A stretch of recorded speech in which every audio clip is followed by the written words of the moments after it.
Yep. I did. I can now. Yes. Yep. No, it sounds pretty good.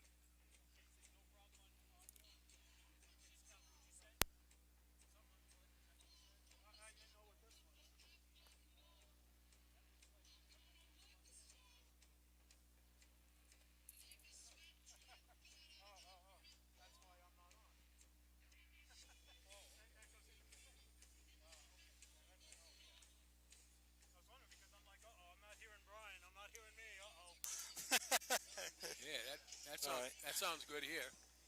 I still can't hear it. Bill's got to turn it up, play with it. Yeah. Test one. One. I don't hear anything.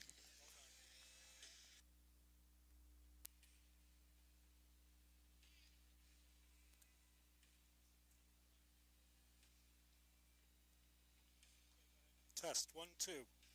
Test. No. Test. I can hear him. But, yep. I can hear him too. Yes. Jeez. It wouldn't matter with an adapter or anything, would it? I have some. I don't know. Oh, that's quarter. Oh, I see. Yeah, it's. Wow, jeez. Oh man, that would be in the pack. Yeah, I thought they were stereo. Huh.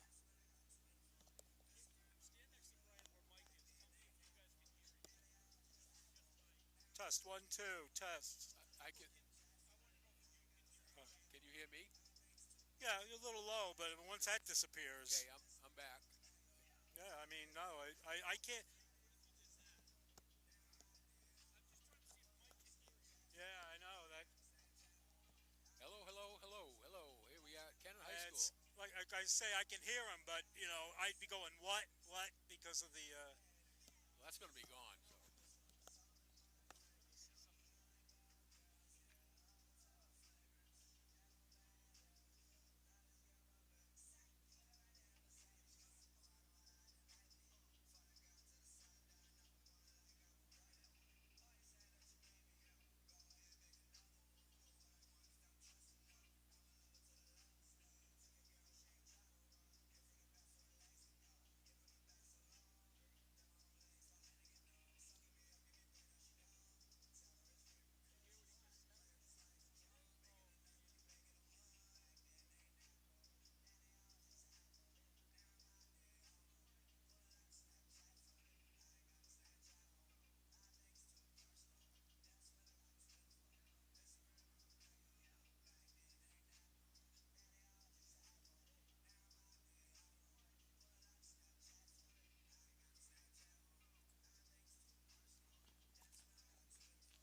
Test, test,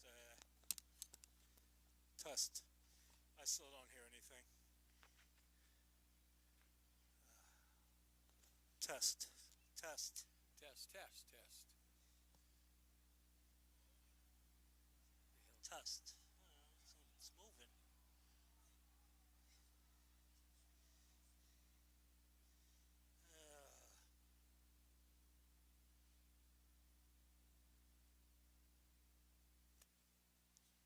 Alright, well, I'm just going to plug it back in then. I was trying. Alright, back in.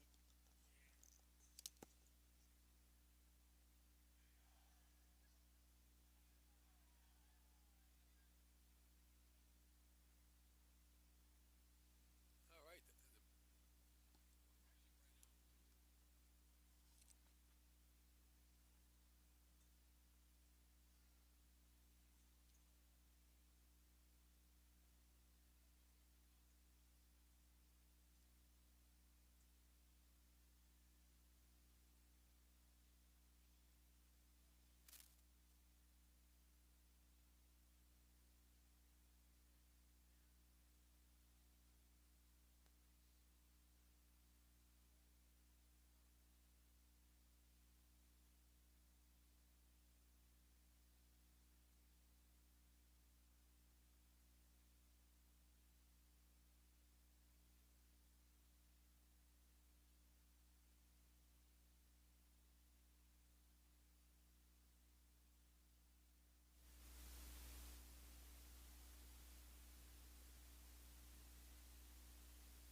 Hello, test, test. 1, 2, 3, 4, 5, test. I'm having a. It almost sounds like I hear myself because I'm talking. It doesn't sound like it's really coming. When I talk, it's not going. It's not going through the ears.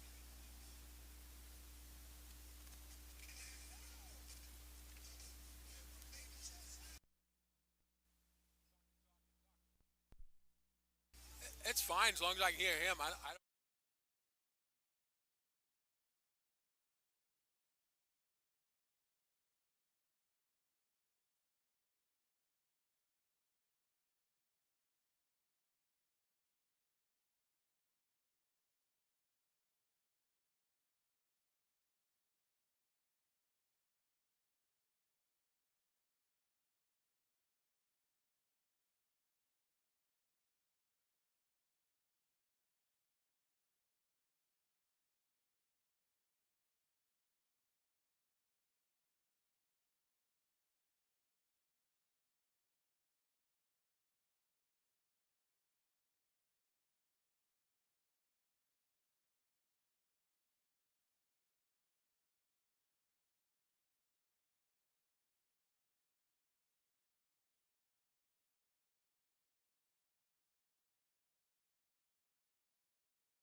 Here are some of the sponsors who make this broadcast possible.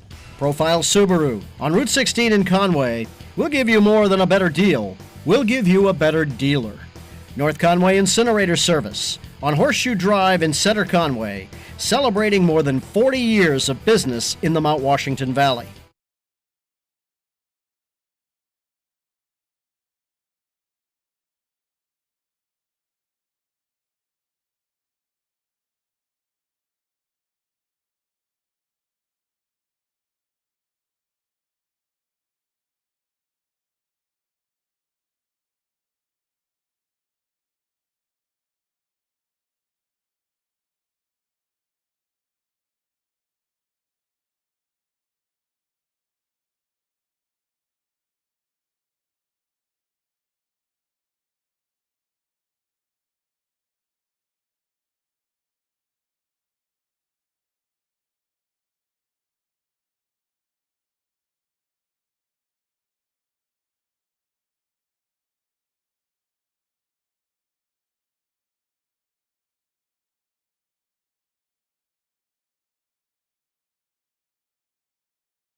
Test 1 2, test 1 2. Welcome to Gary Mellon Stadium.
By Kennett alumni, proud to sponsor our local student athletes.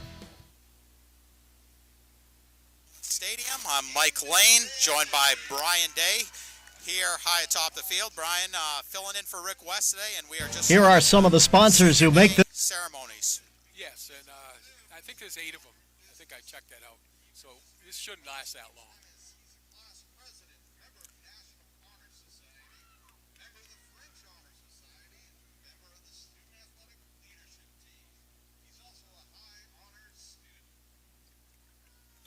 So Camden Bailey being recognized. Of course, a rich tradition in the Bailey family. Yeah, his brother Davin is a wide receiver for the varsity. Number 4, I believe, yes. He is joining the family out there at midfield. Yep. Oh, yeah.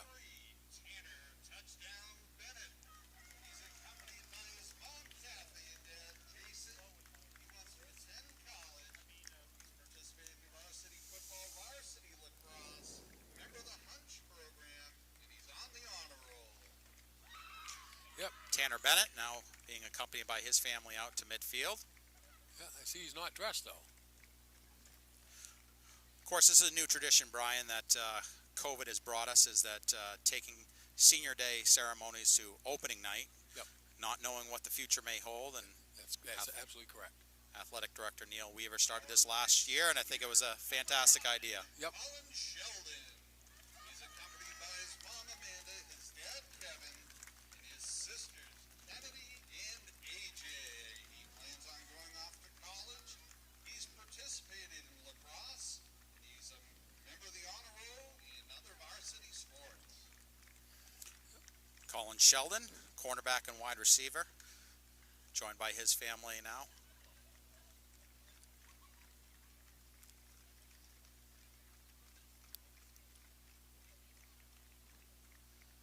It's a long walk out to that It is. Eagle sign out there. Number 12, Hunter Daggett, accompanied out by his mom Eileen, dad Jason, his sister Emily, and brother Eddie. He's also a member of the track team and a member of the NASA Hunch program. Hunter Daggett now making his way out to midfield.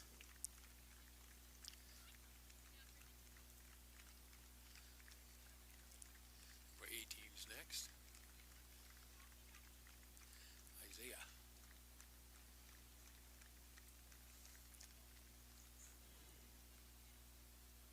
Our next senior, number 18, Isaiah Mujica.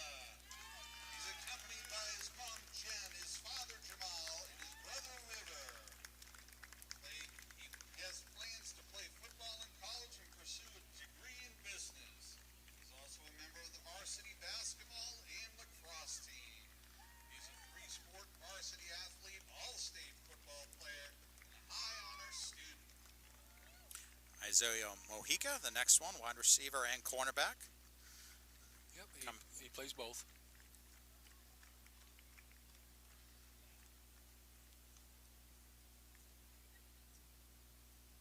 Our next senior, number 74, Remy Chaput, accompanied by Dad Rob.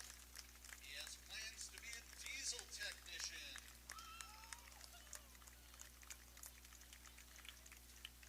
Remy Chaput making his way now out to midfield with his father. Yeah, he's a good-sized kid.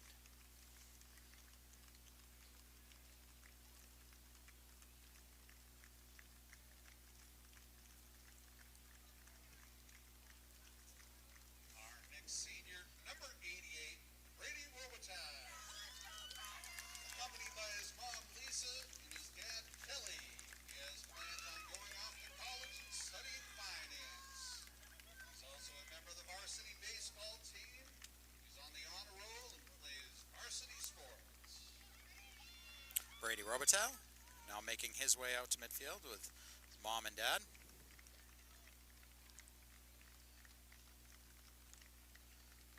Unable to be here this evening, number 57, senior TJ Holland.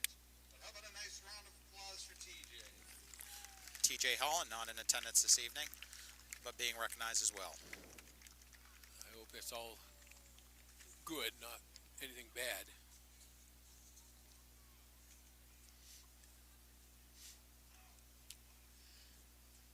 Good. 9 minutes. So this is always a special moment, Brian. Senior day. I know you've gone through a couple of them as a dad and many as a coach, and it's always nice to recognize these players who have given so much to the program over their 4 years, and certainly beyond. Football is not one of those sports you just start as a freshman. That's true. We have 8 seniors, a number of juniors, a few sophomores, and 27 freshmen, which is outstanding because I coached many freshman teams in the past that had 12, 13 players. Yep. So 27 is just outstanding. Yeah, it's a very athletic freshman class. I know that across the board, not just in football, but in all sports. And so I think it's an exciting class to watch here. So as they kind of wrap up the senior ceremonies, again, Nice round of applause. Kevin Richard, the announcer here, wrapping things up. 3 years of dedication to the sport in the school. So once again, I'm Mike Lane. I am filling in for the very big shoes of Rick West, who was over covering Freiburg football. This is my first ever broadcast, so I hope those of you home and watching live will will give me a break here tonight as I navigate my way through, and I am joined here by Brian Day as always, and Scott Verney behind the camera, Bill Edmonds, the technical side of it here at Gary Millen Stadium. A beautiful night for football, about 63 degrees. Couldn't ask for a better night for Friday Night Football here, Brian. Oh, this is great. It had no weather, so the field shouldn't be slick at all until maybe later when the dew starts to come in. But nope. So, Brian, tonight Kennett comes in at 0-1. Tough game last Friday night down at Sauhegan. It was a 37-0 score. I had the pleasure of watching you and Rick do the game, and Kennett had a lot of opportunities to keep the game closer. A lot of problems on third down, especially in the first half, which kind of let the game get out of hand a little bit. Yeah, because I watched the whole game, but it seemed like nothing was in sync.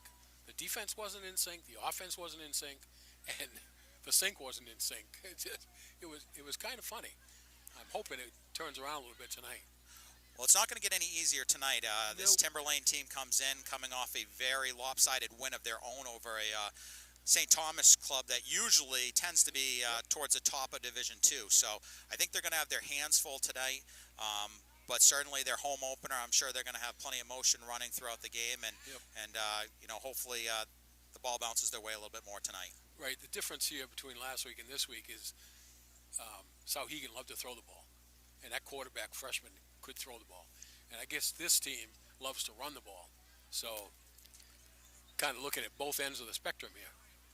And preparing for the game today, I talked to a couple of people, and they were on the Kennett side, and they were talking about how stopping the run was going to be one of their focus, certainly, and the line game was going to be really important, the line of scrimmage throughout this evening's ball game. So, but like I said, building off of last week, Kennett really put themselves, especially in the first half, in a lot of really good positions on defense. Had Sauhegan third and long, but that throwing game of that freshman quarterback at Sauhegan really hurt them. I'm sure you heard Rick and I saying, "Okay, we got him, but it's third down though." Boom. Yeah. First down. I found out that the quarterback for last year's team that won the championship was his brother as a senior. So now he moves right in, and he's taking right over. I mean, he's a good player. You certainly see that in the family trees throughout the time, and got about 5 minutes till kickoff here at Gary Millen Stadium. We're expecting the coin toss here in just a minute. Nice crowd filing in here to Gary Millen Stadium, and certainly nice to have a near capacity crowd here. I'll tell you, last year Rick and I did the whole season, and there wasn't anybody sitting in the stands. They made you sit out on the track. Tonight, I guess you can do both, either, whatever.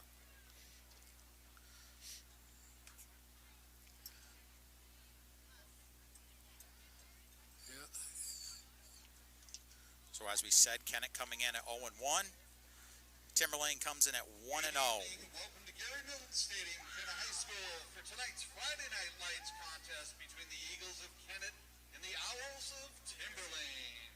Sportsmanship is a primary objective of Kennett athletics, and we ask that fans engage in positive cheering only. Respect the professional officials working today's game. We ask that please keep the chairs on the track and not on the grass. Tonight's official, referee Dan O'Neill, umpire Dave Dixon, linesman Gary Wright, line judge Gary Surrett, back judge Jim Gigier. Kyle Stearns and Camden Bailey out for the toss. Yeah, that's pretty cool. We got one senior, one junior, I believe.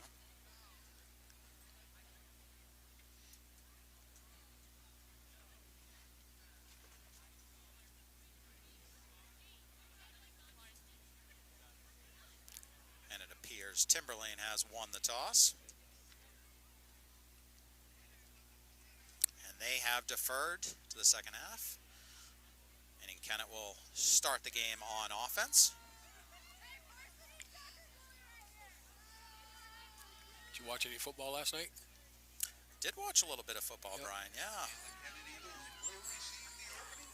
Tampa Bay and Dallas, good game. Imagine if New England had a Patriot quarterback like Tom Brady. I hear that all the time. That's funny.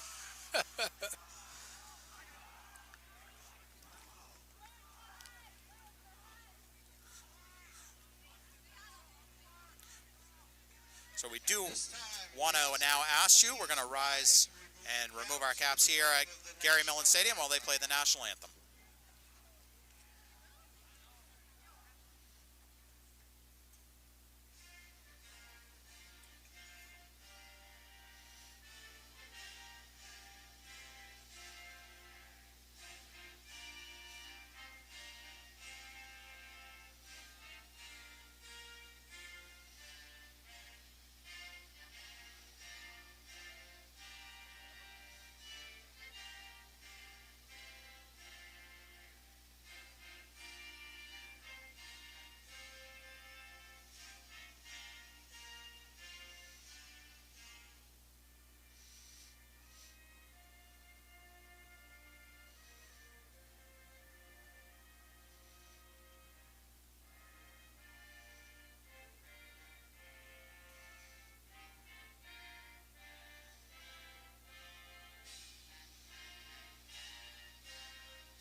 Get it going today, boys.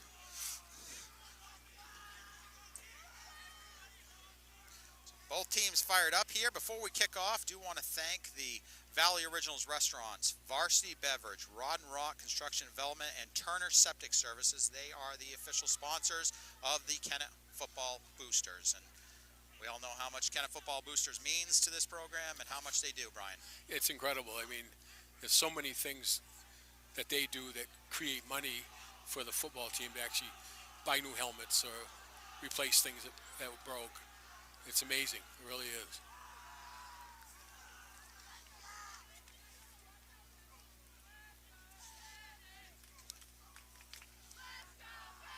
So it's going to be Harrison Bloom teeing up on the left hash mark here for Timberlane.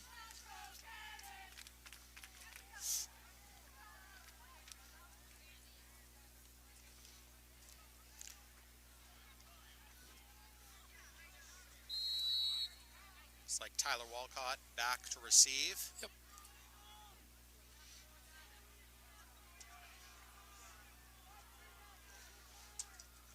And we're ready for football. The home opener for the Kennett High School football team as they host Timberlane Owls. Thanks for joining us here on Valavision. And the ball's away. And that is Walcott back with it at his own 10. Cuts across the 20. Nice Out. run. And up to about the 33 before he's taken down. 23-yard return. That's pretty nice. It's a good field position here for the Eagles. We'll start on the right hash mark at about the 33-yard line. Call it the 34.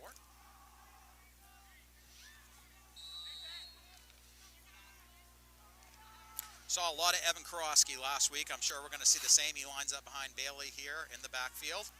Yep. Two receivers to the left. Bailey's back to throw. That's a quick out. Oh. That's caught. Davin. Huh? Bailey to Davin Bailey. So Bailey to Bailey. That's a quick, call it a 5-yard gain. Brings up. 7 on the play, second down. Took us many plays last week to get our first catch, so that's a pretty nice way to start. Bailey in the huddle. Scoreboard's reading 2nd and 3, but it looks much closer to 2nd and 5 to me. But Yeah, it does.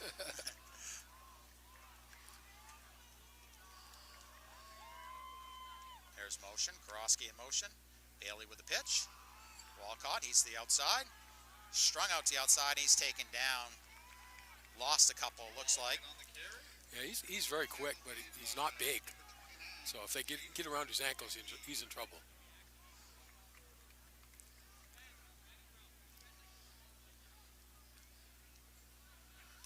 So that's going to bring up a real important 3rd and 3 here early in the game. Ball on the 37-yard line.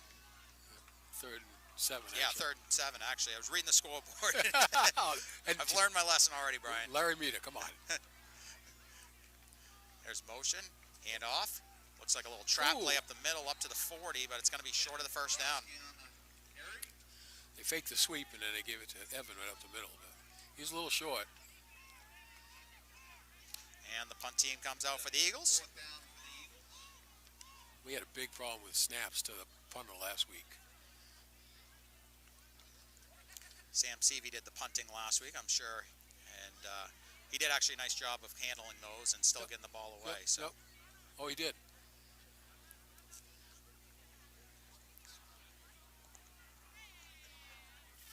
So Seavey's back to punt. 4th and 4 here.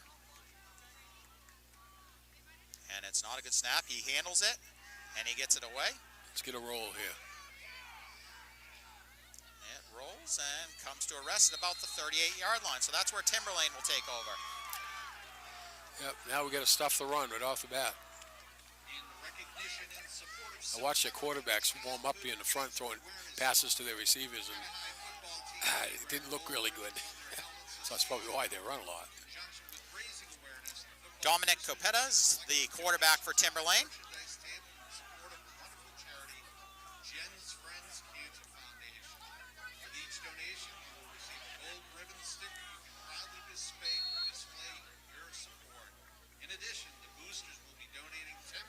There's a snap, handoff off the middle, big hole, and across midfield.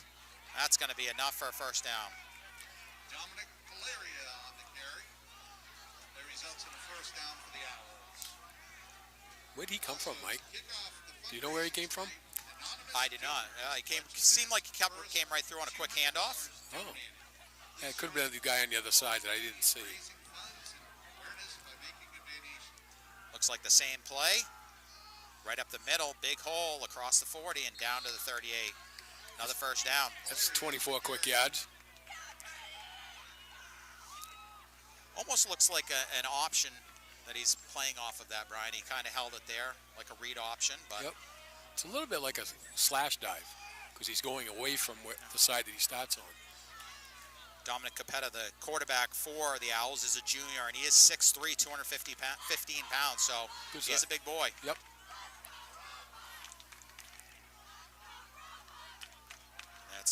Cuts up the middle, big hole across the 20 and down to the 10, and that is a touchdown.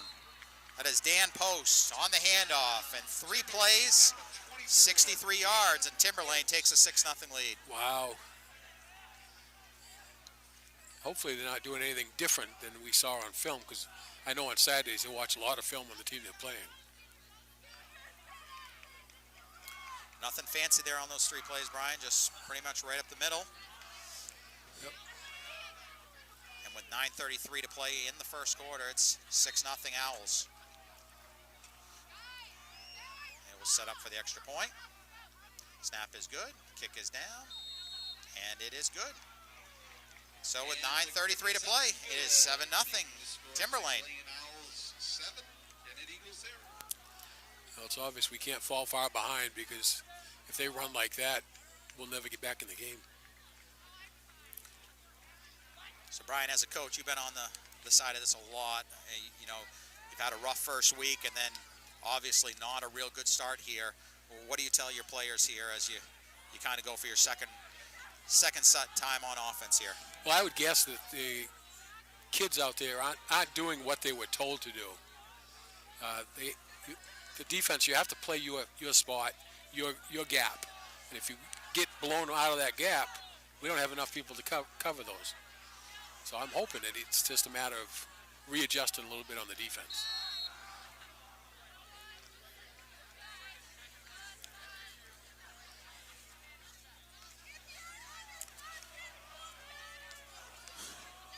So it'll be Harrison Bloom kicking away for the second time here.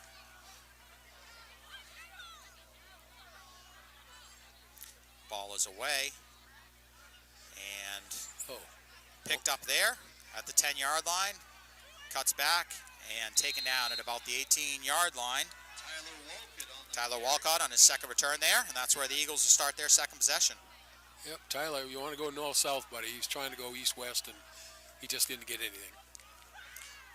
It's always tough when the ball gets on the ground like that, Brian, and then you have to turn your back. And Well, that's 2 times in a row he's kicked it to that side, so I hope we figured that out.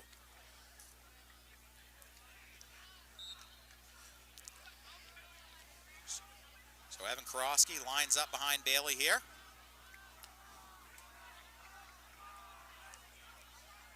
And he does get the ball. He goes up the middle across the 20. Maybe gets to the 21, gets bottled up there. Oh. Equipment. And he's checking out of the game here. I think an equipment problem, though. 2nd and 8 here for the Eagles.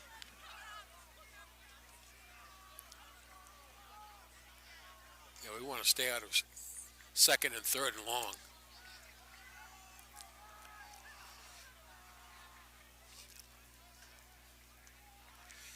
Bailey turns, pitches it.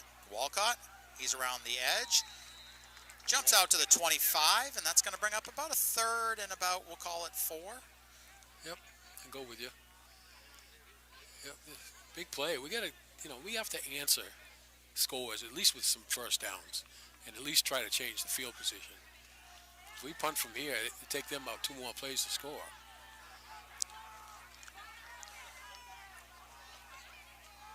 So early on in this one, a big 3rd down for the Eagles. Bailey takes the snap, gives it to Karofsky. He's hit, but battles through it. He gets out across the 30. Nice second effort. And that's going to be a first down. Nice 2nd effort. You're right. First down. That's what I was asking for, and I received.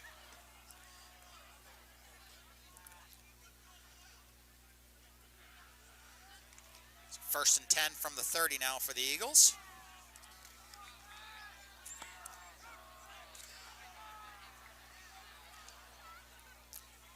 To Karofsky again. He sneaks through. Yeah, It's about 3, maybe 4. they're filling the box with people. It's going to be really hard to run up the middle. Number 50, Cooper Kelly.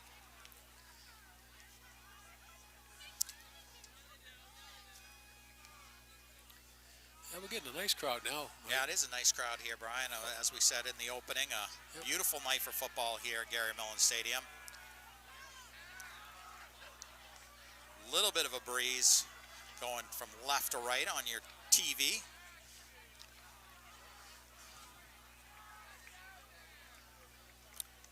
Karofsky's in motion. He's going to lead block there on the sweep. And that's going to be bottled up.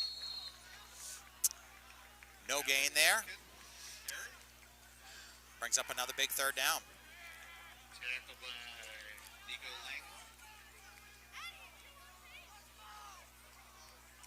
Lost a yard there, Brian. It's going to bring up 3rd and 7. Yep.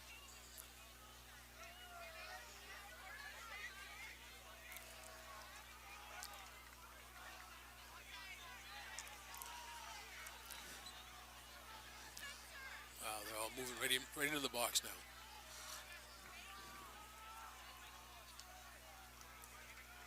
That is a handoff, and it is snuffed out and in the backfield, taken down for a 3-yard loss, and that's going to bring up 4th and 10, and the Eagles will have to punt. Yep. The line's going to start moving some people. It seems like we get pushed back more than we go forward.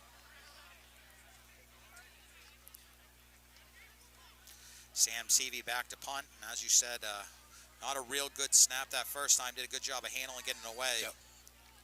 He will kick it quick if he has to, which he has to most of the time. That's a good snap. Yep. And he gets it away. It's an end-over-end kick that lands at the 45 and will roll down to the 35. So a nice kick from Sam Seavey, and Yep. Timberlane will take over for their second possession. River Medical Group will be in the on-site position for Bardstown football games. Thank you, Dr. Laracy, for continuing to be part of the team and helping keep our players safe. Kennett High football boosters would also let you know that there are gold cards available. So the second possession here for Timberlane. Sweatshirts. Took him 3 plays to go the length of the field. See if the Eagles can get a little more stingy here on the second possession. Petta gets it, hands it off, up the middle, breaking through a tackle, and across the 50, the 40, and down to the 10, pulled down, and it's too late into the end zone. 65 yards for a touchdown, and Timberlane leads 13-0. Is that 4 plays? 3 and 1? Wow. Looked like he was hit in the backfield, Brian, but he broke that first tackle, and after that, there was just no one. Nope. And every time he runs the ball, he's run to the opposite side of where he lines up. So somewhere along the line, we got to figure that out.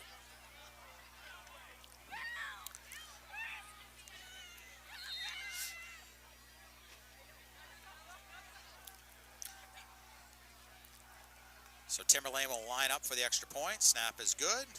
Kick is up, and it is good. And so with 5:21 to play in the first quarter, it is 14-0. And by my quick math here, Brian, about 125 yards on 4 plays for the Owls so far. Yep, 2 touchdowns and 2 extra points. Ouch. Football boosters would also like to thank Minuteman Press for donating the cancer awareness posters and the banner. Head on down to the Art Walker concession stand. Yeah, we're not very big either. I mean, you look at the receivers out here, they're all 160, 170 pounds or less. Well, Palaria for the Owls has carried 3 times of their 4 plays. He comes in at 5'11", 170 pounds, so he's not a real big kid. No, But he's quick. like I said, he broke through that first tackle there and showed real good speed breaking away. Yep. So as you've said, ball's been kicked from the left hash to the left side both times. Let's see if the Owls do it again. And they do. This time it will be taken by, once again, Walcott. He comes all the way across the field, cuts back, and cuts it across the 30 where he's taken down. Yeah, that's better. I like that. Walcott only a sophomore.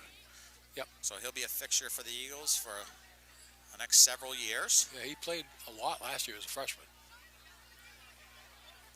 We got Ben Chick this year that plays starting defensive back, and he's a freshman.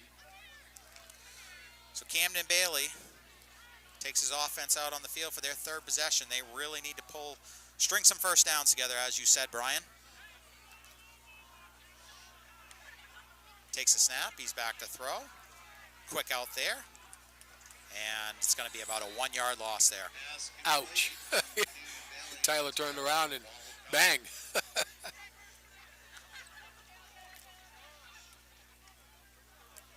So that's going to bring up 2nd and 11 for the Eagles here.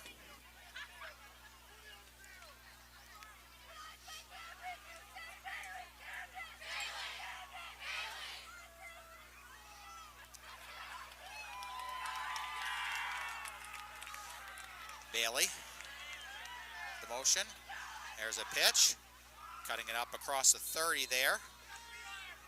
Looked like Mojica. Yes. Gets a couple back and brings up 3rd and 9.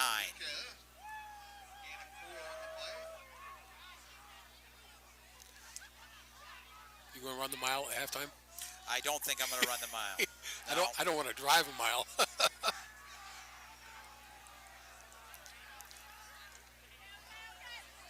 Something I've noticed, Brian, is I look slow when I skate now on TV, and I know I'd look even slower running around this place on TV, so Yeah. I'll stay behind the camera with you. Yeah, I don't blame you. 3rd and 9 for the Eagles. Bailey takes it. He's back to throw. There's a quick throw. It's caught out there across the 40 and across the 45 for a first down. There's our first down. Brady Robitel there on the catch. Brady Robitaille. Play results in the Kennett Eagles. First down.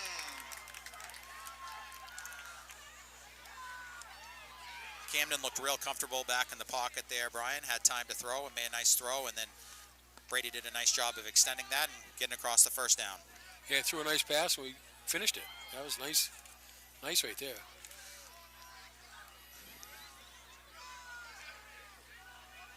That's to Karofsky. And everything is bottled up there. Yep.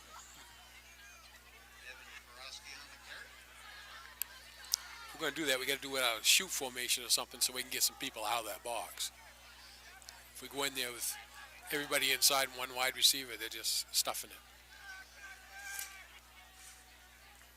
Camden Zambrowski, which, say that 5 times fast, the middle linebacker there at 6 foot, 220 pounds for the Owls, was in there stuffing that. He's a big boy, and he's been involved in a lot of those plays up the middle here early on.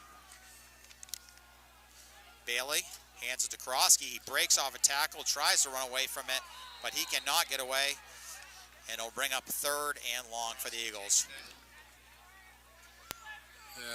That's not our forte. We got a 3rd and 3 or something. Works good for us.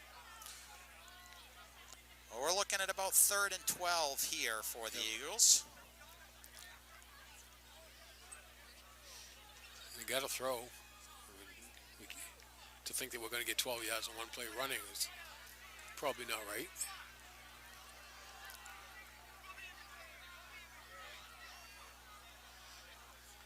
Karofsky's in the backfield. 4 receivers, to the left, to the right. Bailey's back to throw. Throws it up, and it is overthrown, looking for Robitel again. And that'll bring up 4th down. That brings up a 4th down.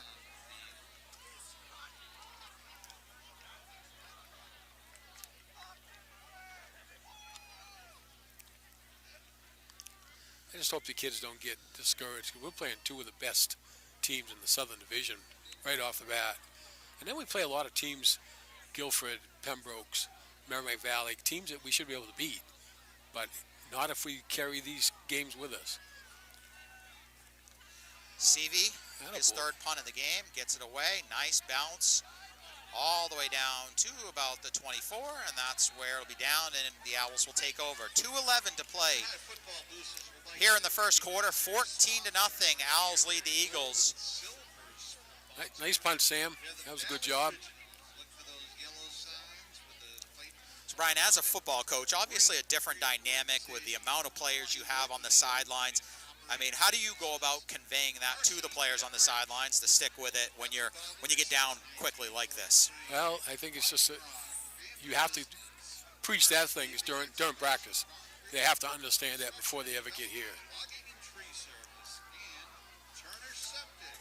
Back to throw. Little swing pass is caught there on the outside, and there is no one there. Karofsky taking a good angle, trying to catch him, and he will, and pulls him down at the 20-yard line, but not before a very big gain. About 60 yards on the throw, and it's 1st and 10 from about the 20. Yep, that was a good call. I mean, not that they could have kept running it, but we didn't have anybody out here. Running back just swinging out of the backfield and was wide open. You run the ball effectively like that, you have to load up the box, as you've said, Brian, many times. Yep. Capetta. There we go. He is strung out there and breaks off a tackle. Does a nice job of getting back almost line of scrimmage, but a nice job by the Eagles defense there. It's a 1-yard loss, and it'll bring up 2nd and 11. 52, that's Sean Carrier, who's converted this year from a running back to a center, but he's one of our quickest athletes on the whole team.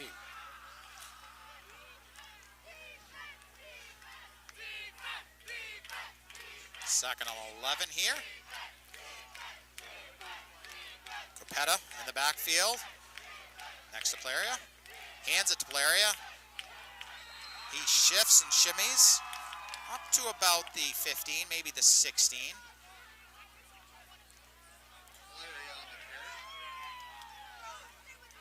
It's going to bring up 3rd down.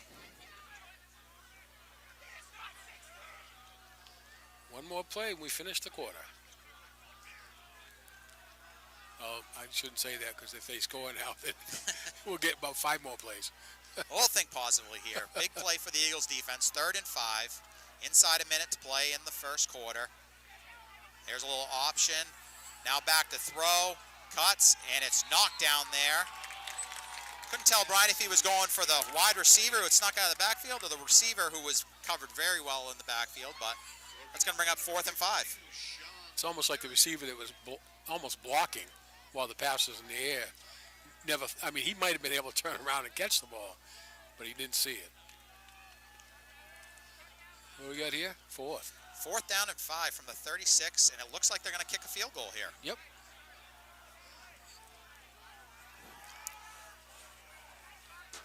$33-yarder. Yeah, about 33 yards.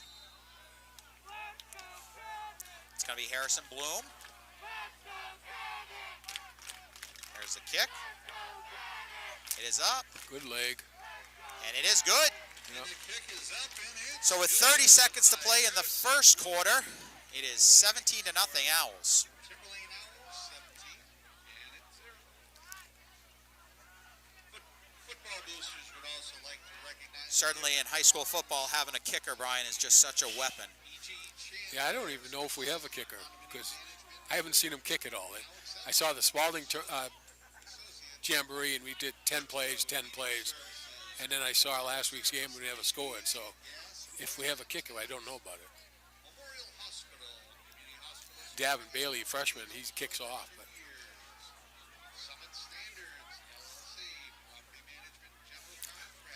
So now up 17-0. Bloom will kick it away from that left hash mark once again.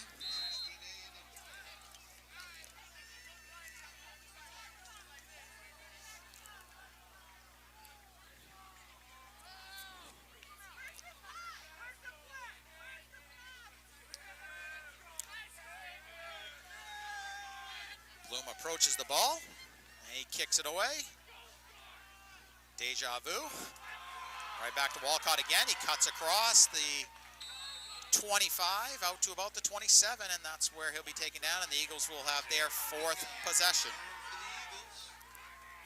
yep. I don't know, Mike. You're also a coach. I said, what would you do offensively? I don't know what we can do. Short passes, maybe?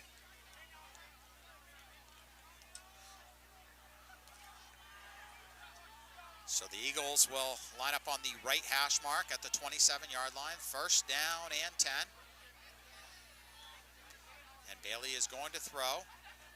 And his arm is hit. And is it picked off? Looked like it hit the ground, and it did. Bailey's arm was hit as he threw.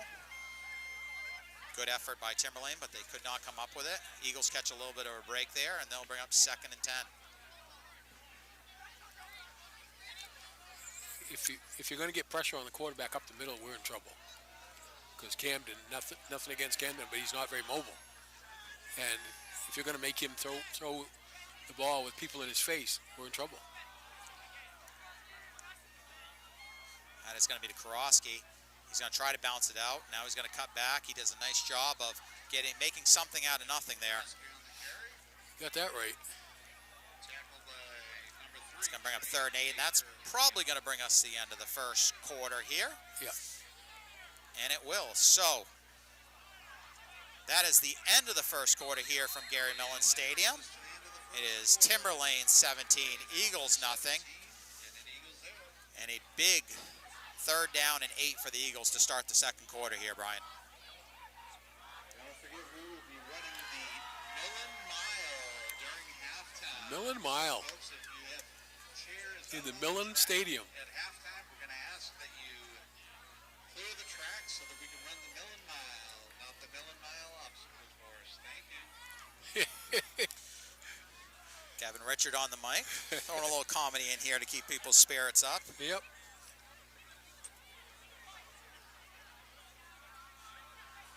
I wonder how many other superintendents in the state also are the football blog announcer. I doubt it, if there were any. Certainly a tradition, and hearing his voice here is something you always love to hear. Wasn't it JJ before him?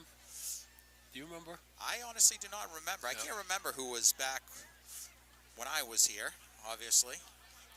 Yeah. It was a long time ago. Yep. In the wooden The wooden tower. tower, yeah. that you. I don't even know if they had speakers there when I was there. I don't remember, Brian. I think you're probably right. Now that you say that, I don't think they did. They had radio down below, TV up top. Well, sitting up here atop Gary Millen Stadium with the coaches from Kennett who have gotten the headsets. We didn't even have headsets for the coaches when I played. So No. I think that was the same for you. Oh, yes. I think it was. So a big 3rd down and 8 here for the Eagles. Camden Bailey to start the second quarter, takes the snap. He's going to hand it off to Krosky up the middle. He bowls forward. Maybe got 2, but that's going to bring up 4th down. And Bailey will come off the field, and they will be forced to punt. Yep. Evan does a good job of filling in for Bennett, but Bennett's a special fullback because he's quick, he has good moves, and if he breaks a tackle, he'll go another 20 yards. Evan, the poor guy's playing every play. Yeah. Well, he's been all over the field so far. Yep. Seavey is back to receive the snap. He gets it. Gets it away. And it's going to be bounce at the 40, and that's where it'll come to rest. Doesn't look like Timberlane has any intention of catching any of these punts, Brian. No. Granted, they've been a couple of low line drive punts, but Yep. I do want to shout out to Brody Nagel, who just downed the ball. yeah. He's a sophomore quarterback for the JV team, and he plays some special teams. He's physical. He's got a big heart. So here come the Owls. Their 4th possession. They've scored on the first 3. There is a hand up the middle. Now cut kind of across the outside, across the 40 for a 3-yard gain, 2nd and 7.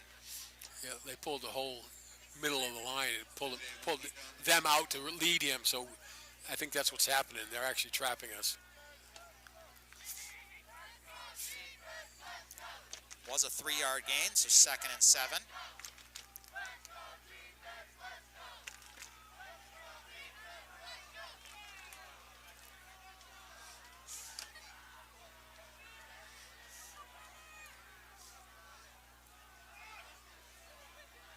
Here's the snap. Hand off there and caught There it we back go. by Karofsky. Trying to spin away, he won't. Nice blitz. Big loss. Tackle for a loss on the play. Evan Karofsky on the tackle for the Eagles. It's going to bring up about 3rd and 15, a long 15 here. So a good opportunity here for the Eagles to kind of switch field possession, Yes. get the ball back. Big 3rd down play.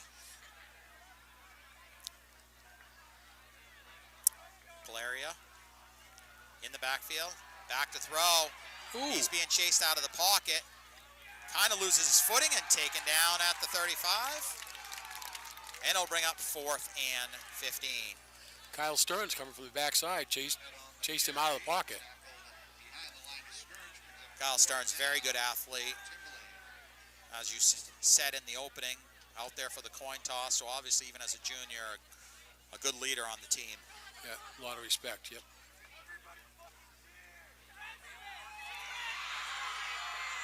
So back to punt now will be Timberlane for the first time today. There's the snap. Ball is kicked away. It is a high, kind of a knuckleball that lands at the 40 and will roll to a stop at about the 37-yard line. So it will be the best field position for the Eagles to start here so far today, Brian. Yep. Our next goal is to cross the 50. Meet in the parking lot at 5 o'clock. Bring your own food, appropriate drinks, games, and decorations. If you have any questions, see Athletic Director Neil Weaver. So the Eagles offense back on the field, looking to get something going here.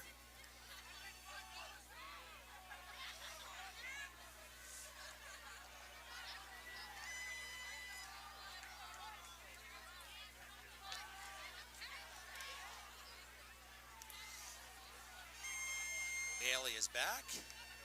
Looked like motion there. Karofsky moving just a little early. Be a false start. Yep, he's pounding himself in the leg. Lets us know that he did it. Legal procedure on Kennett. 5-yard penalty. Remains first down.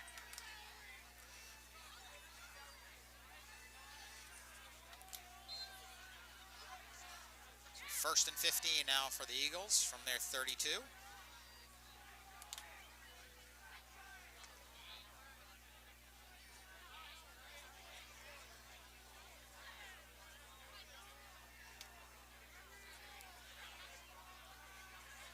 Eagles motion, pitch around, kind of strung out there.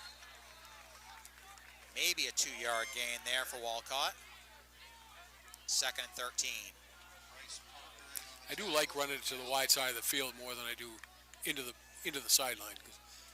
But they were going to run that play that way last time. They turned it around.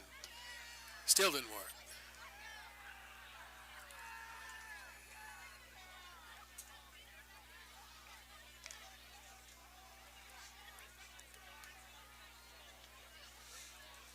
Second and 13 here. Big play for the Eagles. We've said that quite a bit already, but that's going to be Karofsky.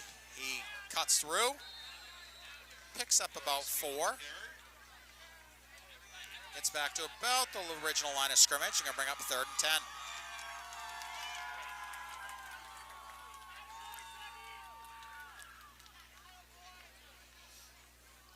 See young ladies out there running the Millen 40.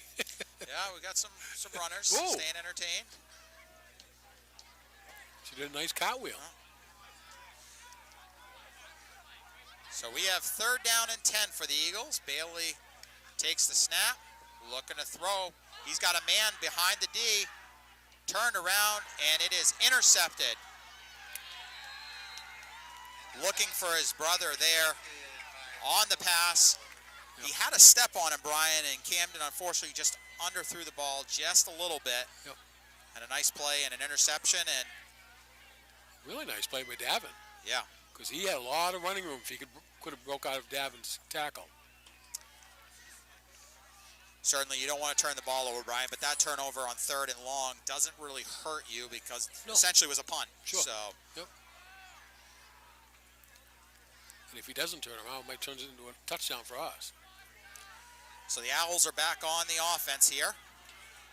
Eagles made some adjustments last possession, forced them to punt. Oh, blitz again. And here they are in the backfield again. And taken down on the sack. Kennett taken down behind the line of scrimmage. 4-yard loss. Looked like some extracurricular activity there behind the play. Timberlane got away with, but bring up 2nd and 14.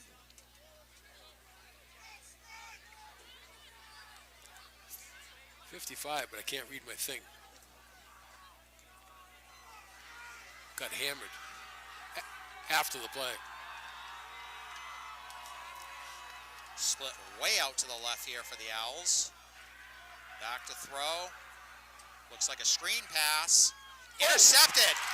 Picked off at the 21. That looks like Stearns. It is. And the Eagles will take over at the 21-yard line. He's a defensive lineman. I think he's defensive end. He goes back and picks it off. Looked like the Owls were trying to run a screen play there. Yep. Stearns snuffed it out. Yep. Well, he came from the weak side. By the time he got there, he just caught the ball. Nice play. So the Eagles will take over at the 21-yard line here.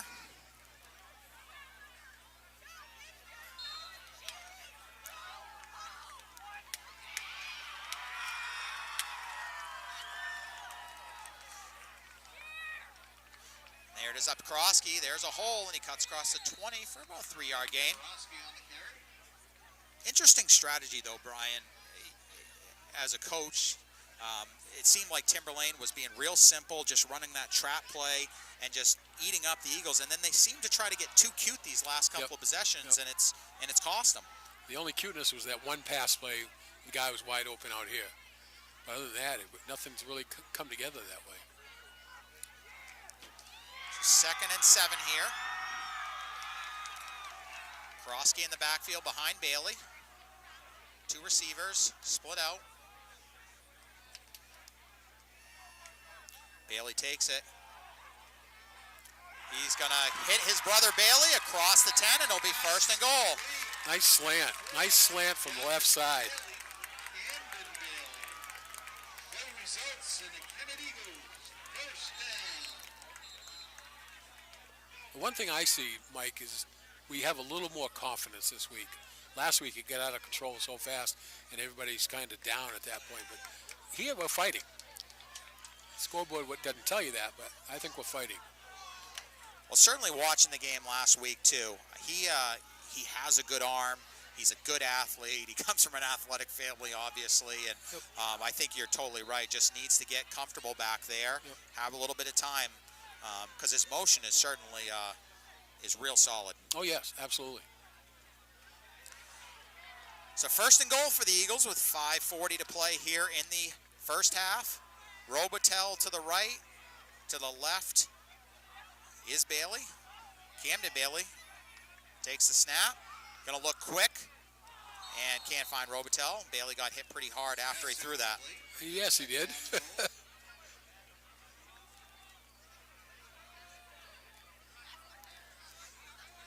Sean Carey is snapping the ball. Did you notice last series he goes out and covers the wide receiver. Yeah. He's our starting center.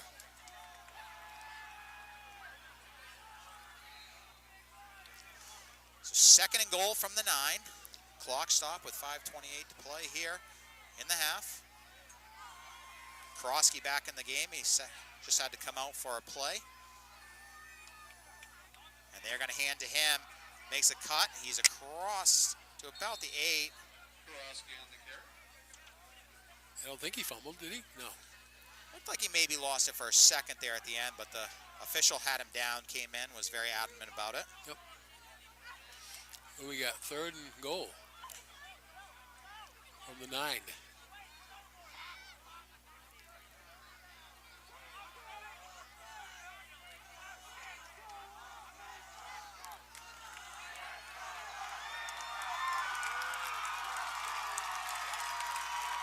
So Bailey takes the snap, looks for a quick throw to his brother Bailey into the corner, just overthrown. Yep. That's going to bring up fourth down. A little fade route there into the right corner.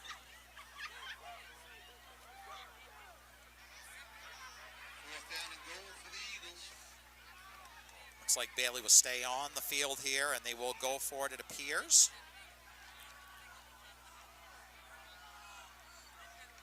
I think that answers my question, because that's a pretty easy field goal right there. We don't even want nothing to do with it.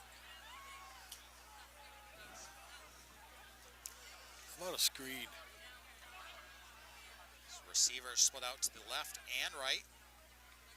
Krosky is in the backfield. And pass is incomplete, and the Eagles will turn it over on downs with 4:41 to play here in the first half. Yeah, Cam's not very happy with himself because he knew he missed a wide open receiver on the quick slant out. In conjunction with raising awareness, the football It's almost like he figured he had to hurry it. He had no pressure. But support of our great charity, Jen Trans Cancer Foundation. Referee just came over here to the sideline. Not sure what he was speaking with Kick off the fundraising and anonymous donor. Kennett athletic trainer $200. Colby Locke, but he's coming out on the middle of the field now. Raising funds and awareness, making a donation to oh, it must be blood. Somebody must have blooded the ground. He's out there washing it.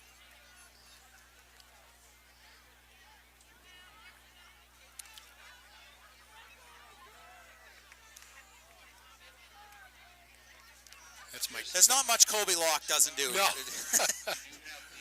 Basketball season last year, him and Neil, before the game and after the game, were out there squirting all the seats. Certainly in my coaching hockey duties, I deal with Colby a lot, and he's a special person. Yep. He is fantastic with the kids, very respected, and just does a phenomenal job and puts in so many hours that Yep. those are the people behind the scenes that always get the recognition, but should. And Kennett is very, very lucky to have him on the sidelines and That's for sure. on the bench for everything. Yep. He actually, I think he helps girls out in the winter. girls basketball. Yep. He was a good basketball player for Fireberg Academy.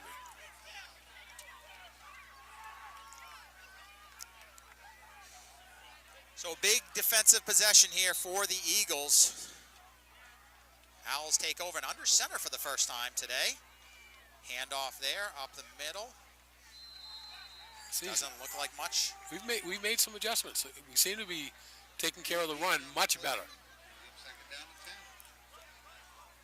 So no gain there, 2nd and 10. Big Austin Hatch there in the middle of 65. He's not real quick, but he takes up a lot of room.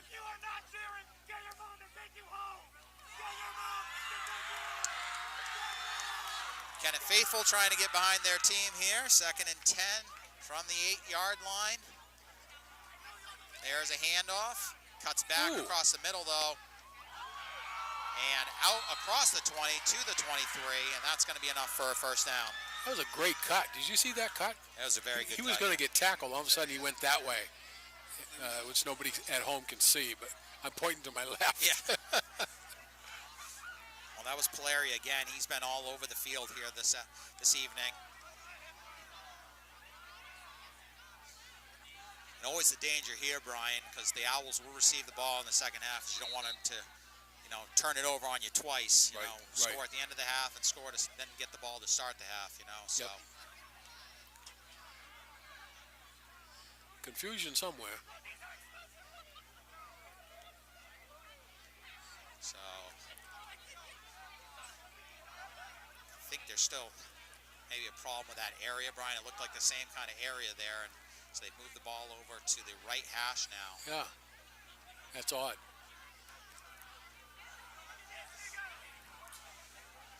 So 1st and 10 from the 23-yard line. Clock is running.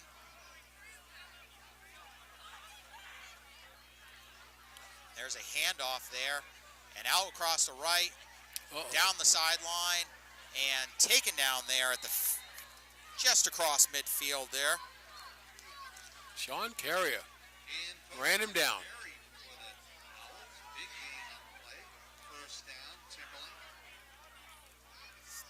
Sorry, Brian. Who was that on the tackle? Sean Carrier. Sean Carrier, okay.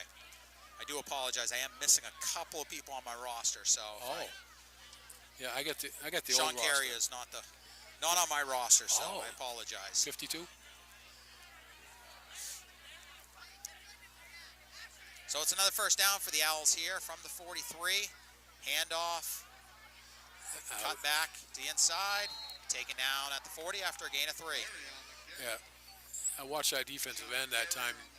He was getting blocked in and couldn't get off the block. You have to fight off the block.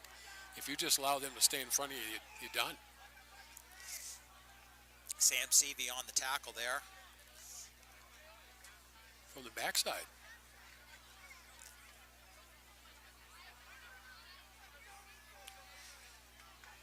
Ball on the 41. Clock running, 2:35. There's play action, but now he's got to cut around the side. That's a hold. Looked like Carrier got held on the outside. 24 held him the whole way. Yeah. It's enough for a first down. Timeout by Timberlane, or there is an injury in the backfield, actually. I agree with you. Sean Carrier was grabbed right there. There actually has not been a flag yet thrown in this game yet, Brian, so. I think you're right.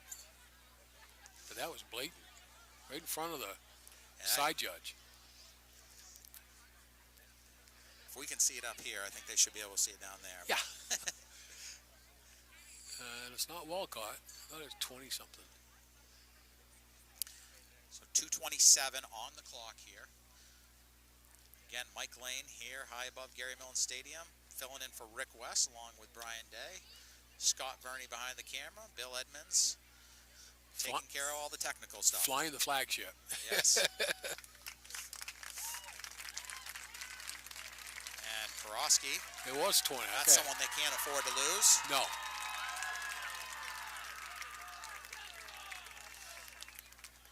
Looks like a hamstring that he's kind of pulling at. Yeah, that's what he's grabbing. And is Colby on the other side? No, it's right there. clock is stopped. 1st and 10 from the 32.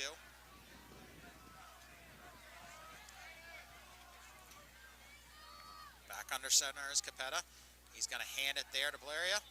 He's going to fall on the back of his teammate. Fall forward for maybe 3 yards. They're running a power I now. 2 backs, fullback, halfback, and then the I back behind it. And he's just following those 2. So that's 2 extra blockers in front of him.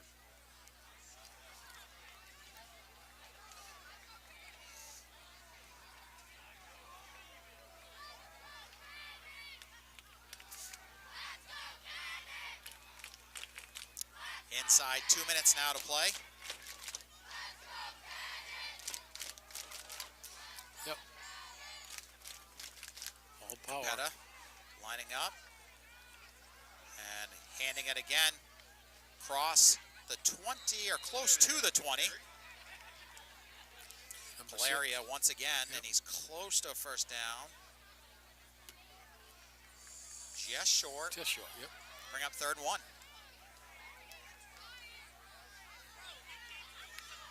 Yeah, power I is really fun to run a counter.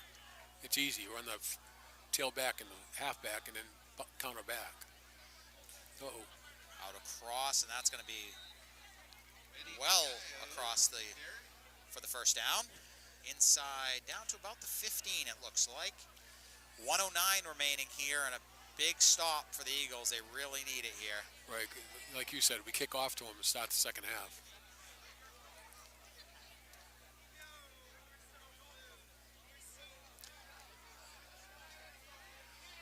Somebody slant here in the backfield. Handoff. Cross the 10, down to about the 9-yard line, maybe the 8. If I was the coach of Timberlane, I would just keep handing to Blaria, I think. Absolutely. Until you stop him. Yep. Well, they got like 8 yards, so they got to get going here. It's only 35 seconds. 2nd about 5, clock continues to run. There's the handoff, up the middle, down to about the 5-yard line. Yeah. And they will call a timeout with 26 seconds remaining in the first half.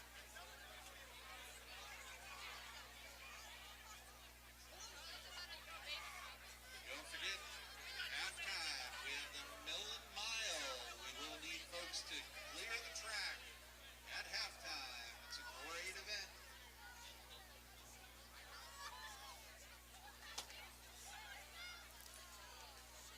So another short 3rd and about 1, Brian, here. I'm not sure what they have left for timeouts either. If they get another timeout, they can afford just to ground and pound it. But I believe they have 2 timeouts remaining. oh, okay. I believe. So But they may, because I believe one was an injury timeout there, so Yes. they weren't Yep. forced to take that, but I could be wrong.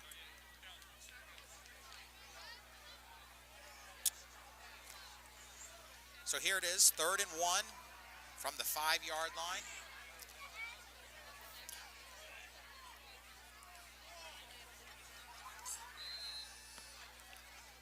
Capetta in the shotgun.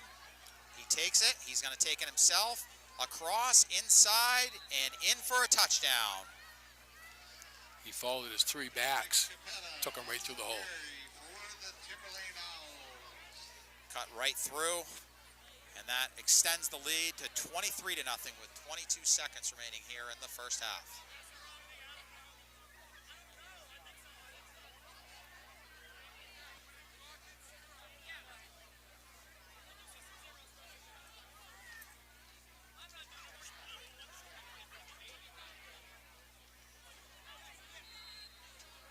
So Timberlane, Bloom will line up. He's 2 for 2 on extra points and also kicked a field goal. That one is up, and it is good. And the kick is up. So it's 24-0 Owls here. The Eagles will look for something special here on the kickoff, maybe get some momentum headed into the second half. Yes, you don't want to do anything funny and drop the ball and watch them score another touchdown before the half.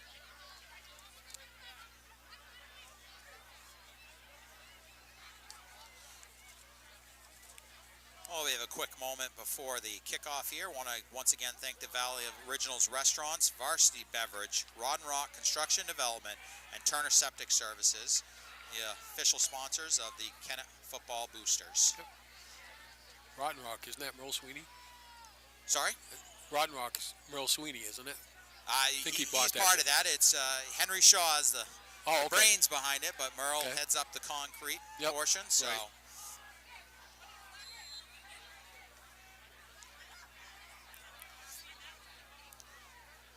So from the left hash mark, they will kick the ball away.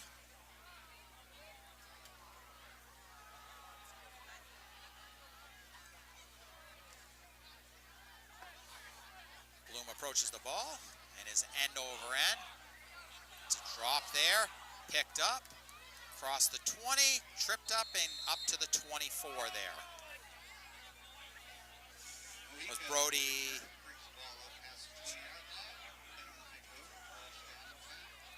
So it'll be 1st and 10. So do you just take a knee here, Brian, or do you run a play? I'm a throw it deep kind of guy, but they got two safeties back here about 20 yards down the field, so probably not. Just run it.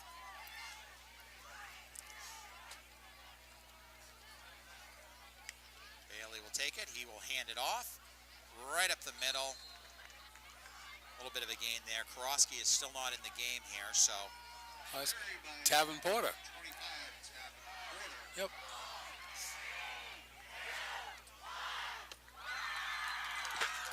So that brings us to the halftime here at Gary Millen Stadium. And we will take a short break to hear from our sponsors. Oh, sorry, we're not.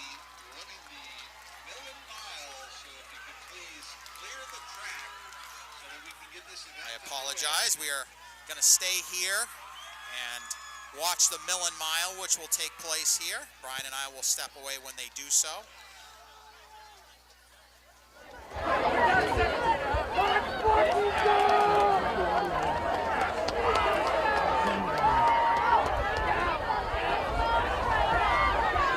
So 24-0 here at halftime, Brian. What do you say if you're going back with your team? Straws. It's tough. Just, we haven't crossed anybody's goal line yet, and it's only two weeks. But defensively, we looked great there early in that second quarter. But then all of a sudden, they went to that power I, and we just had no answer for it. So I don't know. Keep your chins up. Play hard. Well, you certainly said it. You are playing, got to keep it in perspective. You're playing two of the best teams in Division II. As they warmed up on the side, on the track during the game, as soon as the track's all clear, looks like it's clearing off. Folks, please clear off the track. This is the 10th annual running of the Millen Mile. Gary Millen, well-beloved football coach and teacher here at Kennett High School. We are preparing to run the 10th annual, or mostly annual, I should say. We didn't run it last year, but we are running, instead of the 1 mile, we're doing a 4x400. So there are 6 teams, each with 4 local, wonderful Valley runners. Each team, each runner submitted their expected 400 time, and the powers that be decided to break them into even teams. So this should be a very even match. I'm going to call out and introduce team number 90, wearing number 90, the Friday Night Whites. First runner is Ashton Kellenberg. Second runner is Hillary McCloy. Darren Laughlin will be running the 3rd leg, and Tim Livingston will be anchoring for number 90, the Friday Night Whites. Team 91, the Green Hornets. Start off with Kim Prue, followed by Cameron Kennedy. Rich Fargo will be carrying the third leg, and Kelton Cullenberg will be anchoring the Green Hornets, Team 91. Team 92 is the Lightning Ladies. Ariana Pike, Michelle Henley, Suze Laughlin, and Corey Dow will be running in fourth pole position. Team 93, Fear the Neon. That must be them in the neon. Fear the Neon. Team 93 is Christina Fulsick, Kathleen Maynard, Terry Livingston Ballou, and anchored by Andrew Drummond. Team 94, number 94, Nimbus. Nimbus, and the team color is black. Marcello Miorano, Rem Stone, Victoria Regold, and Jordan Pike, Team 94, Team Nimbus. And finally, 4 Shades of Gray, team number 95, Kevin Tilton will be kicking off, followed by Ashley Benez, Scott Henley, and Ricky Gaudreau will be anchoring team number 95. So, all runners are in place, and we are ready to roll. We have some phenomenal runners here. The record for the mile, on the Mullen Mile, is held by Zachary Sweetag. 4 minutes, 23 seconds. Let's see if they can set a new record.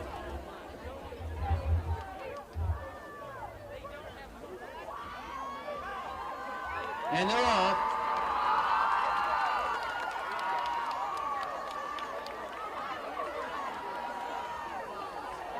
Now these runners will be scattered through the first 3.5 runners because there's all sorts of different speed abilities out here. So what might look like a big lead now can certainly change as this run progresses. What's really phenomenal is some of the runners here are ultra runners. They're ultra marathoners. So their normal pace is much slower, but they carry that pace for miles. Ultra marathon is more than 30 miles. So this is Team 94. Marcello Mariano with only a few second lead over the next few teams.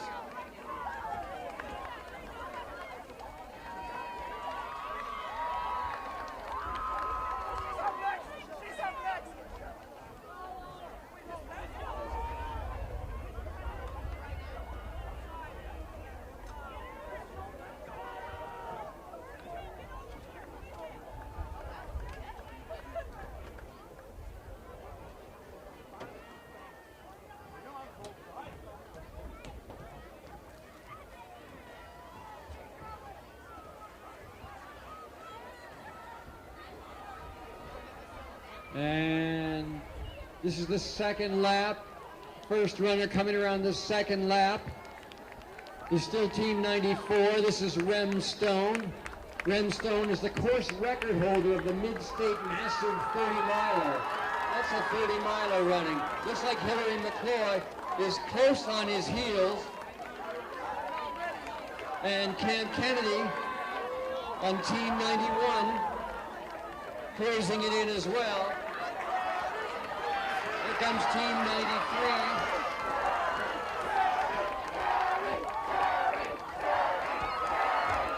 And here's the handoff for the third leg.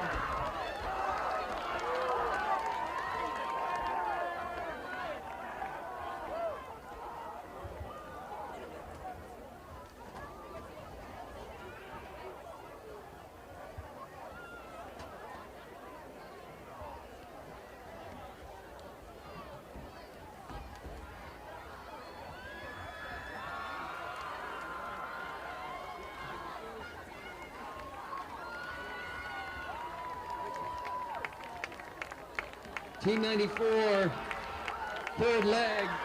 This is Vicky Wegold, 2011 Kennett High School alumni, handing off to her, Jordan Pike.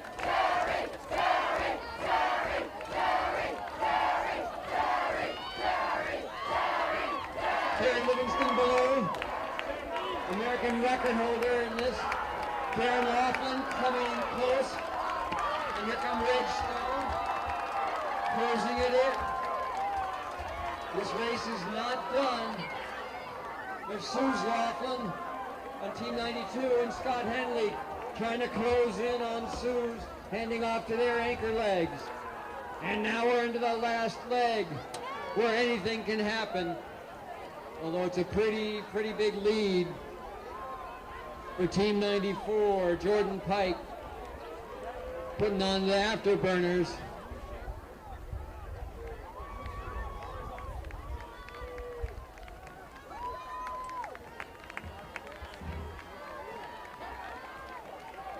This is team that led from the beginning. This is Jordan Pike on Team Nimbus Black in 4:26 by a course record. And Team 91, that's Kelvin Kellenberg just sliding in front of Timmy Livingston. Followed by, is that the Neon? And there's a race way in toward the end here. It's going to be close coming in. Everyone's well under 5 minutes. Big round of applause to all these runners. 10th annual Millen Mile.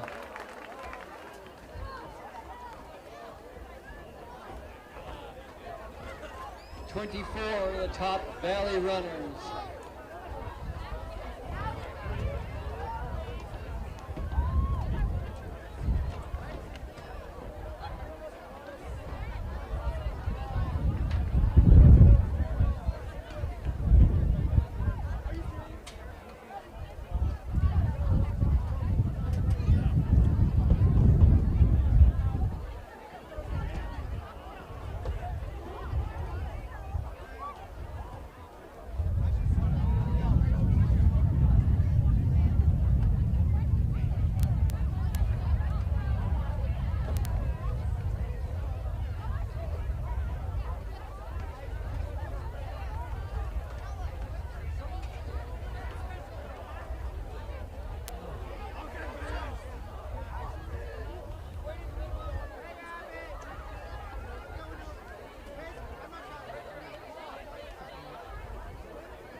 Not sure if there's an award ceremony or not.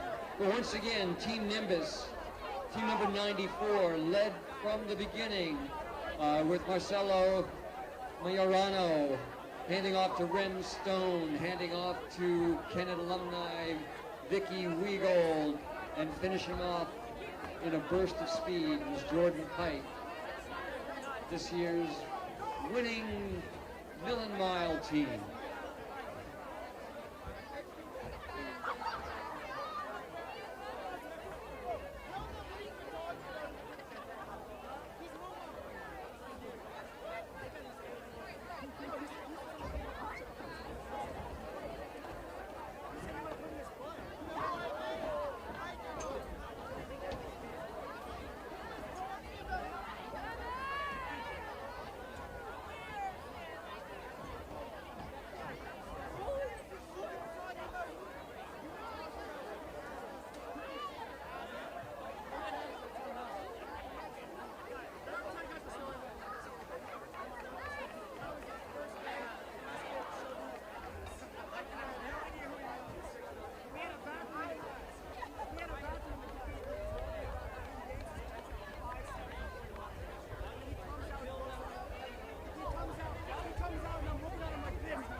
like to congratulate the girls varsity field hockey team who got their first win of the season on Tuesday versus Plymouth, 3-0. Eagles play again next Tuesday when they host the rival Berlin Mountaineers at 4 p.m. The boys soccer team is off to a 2-2 start this season, earning victories against Plymouth and Sanborn. Team's away today at Plymouth and will travel to Berlin next Monday at 4. And the golf team is still looking for their first win of the season. We'll tee it up again next Tuesday when they travel to St. Thomas for a match against the Saints, Portsmouth and Wyndham.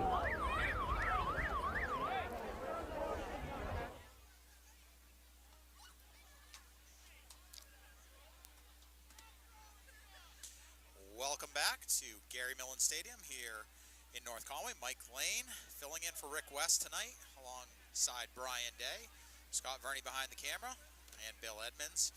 Take care of all the technical duties here high above Gary Millen Stadium. 24-0 as we start the second half here, Brian, and the Eagles will kick the ball away to the Owls. Yeah, after a tough first quarter, gave up 17. We only gave up 7 the whole second quarter, so it got better. So that's Bailey. Kicks the ball away. Taken there at about the 20. Up across the 40. Up to the 50. And taken down at the 48. Brian, it almost looked like a fair catch was almost called I was there. just going to say the same thing. He waved his hand over his head twice, which means fair catch, and he took off. That should be an illegal fair catch. But It was Ethan Stewart on the return. So the Owls will come back out here on offense. It was the Capetta show along with Polaria in the first half. And that's just how it's going to start here in the second half. ooh, 3-yard gain. Brings up 2nd and 7. kind of running up the middle. It looked like we had him surrounded, and he just kept going for another 4 yards.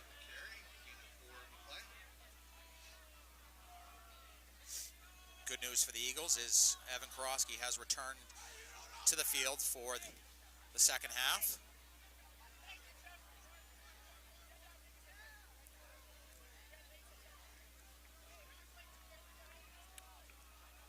Handoff once again. Across the 40. Inside the 35. Down to the 34 for a first down.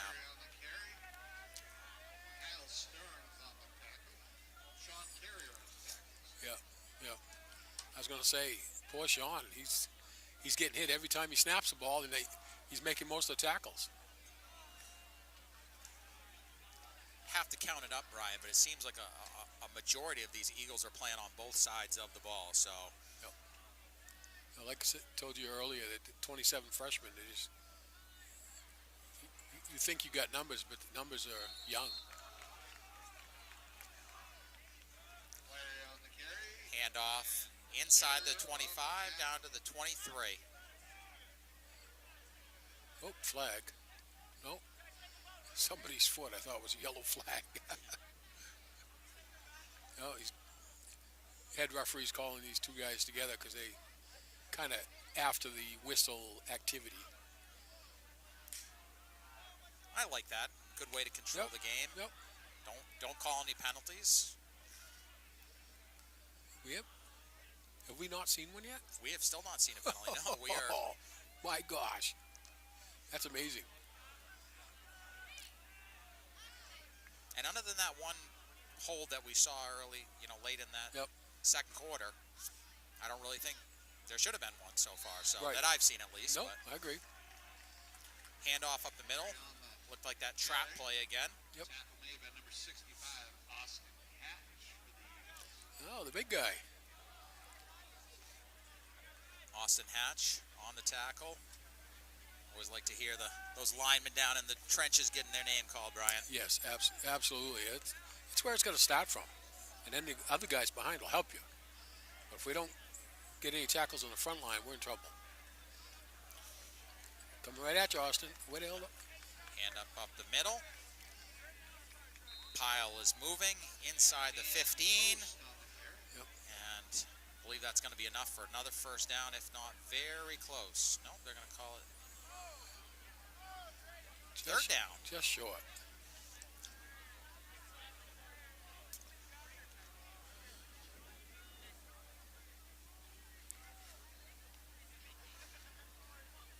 Scoreboard says 3 and 2, but from my vantage point, it looks about third and about 1 here. There's the handoff. And in the backfield, but he breaks away from it. And now inside the 10, big hit there, but not before another Timberlane first down.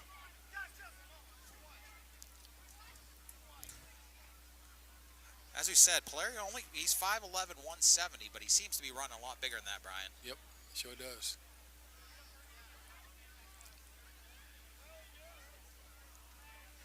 So first and goal from the 8. Owls on the move again, leading 24-0 here at Gary Millen Stadium, the home opener for the Eagles. Capetta's going to run to the outside. He's to the 5, lunges for the end zone, and he is in for a touchdown. Touchdown, Timberlane. Dominic Capetta on the carry. This is what you and I said right at the end of the second quarter, that it can't happen. They can't score at the end of the half and then get the ball again and score again. And sure enough, that's what it's turned out to be.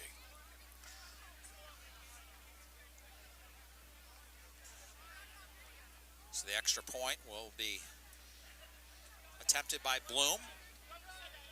He's 3 for 3 on his extra points and has kicked a 33-yard field goal. He's been perfect on the day. Snap is down, kick is up, and kick is good. That would have been good from a long way. Yep. So with 8:35 to play in the third quarter is now Timberlane 31, Eagles nothing.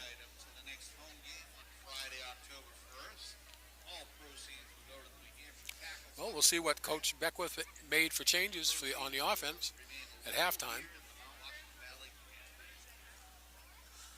Looking ahead for the Eagles' schedule here, Brian. They're on the road the next 2 weeks. They'll head down to St. Thomas next Friday night, and then they'll have a Saturday game with Merrimack Valley on the road, a 1 o'clock start, before they return home to play Plymouth on October 1st.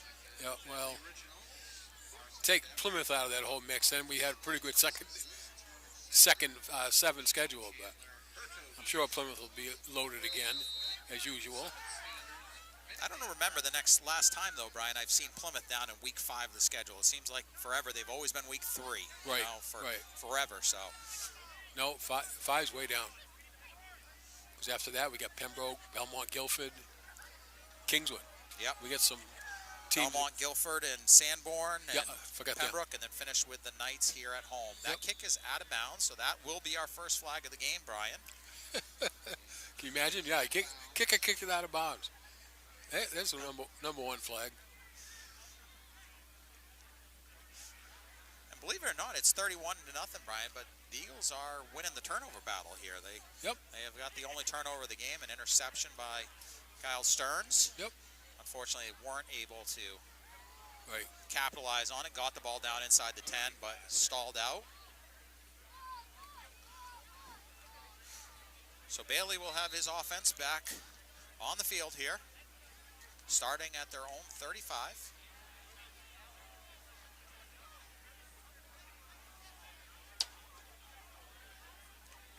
He takes the snap, hands it up the middle, cut to the outside. I think that's Porter. Yes, it is. He was peeking as he was running. A 3-yard gain. Yep.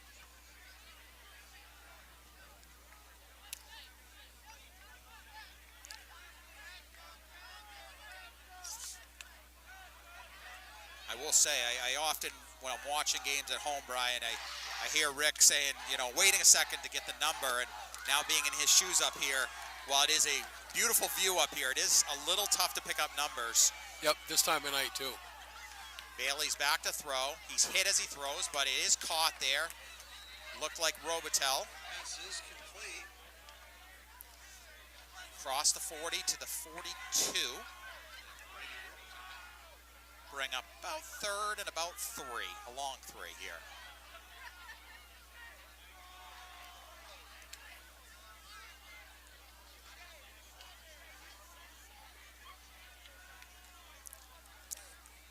I think they're playing man-to-man, so I'd like to see some crossing patterns, some real tight pick plays.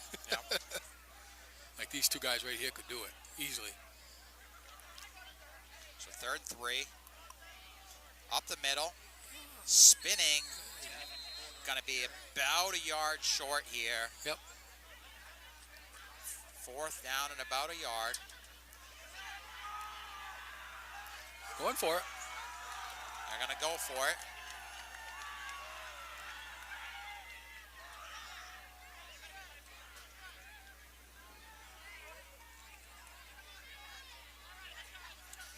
So 4th and 1.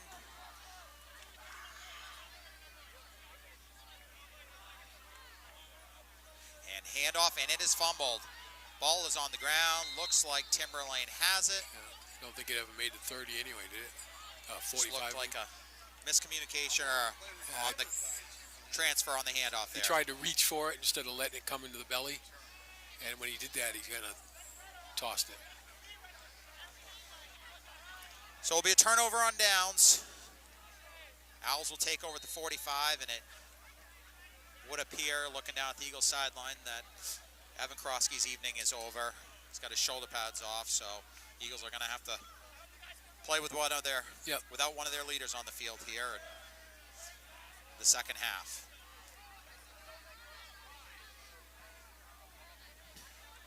Under center, pitch to the outside. Little space there, cutting across the 40. And down to about the 37. About a 7-yard gain there on the play. DeGilo's gotten a little bit more running time here in the second half. Yep.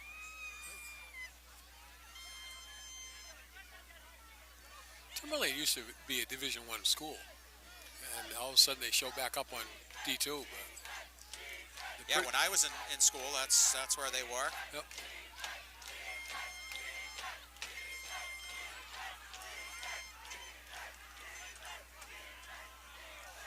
Under center.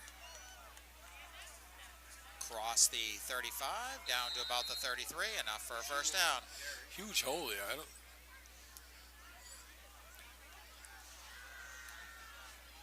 A little extracurricular activity picking up, Brian, in the trenches. I think some frustration coming from the Eagles now. Certainly not the start they wanted to the season. You know, these kids put in so much time in the off season, in the weight room, and to have kind of your season start like this is certainly frustrating. But as you said, looking at the schedule, there's some positives on the horizon. Right. As a pitch around the side.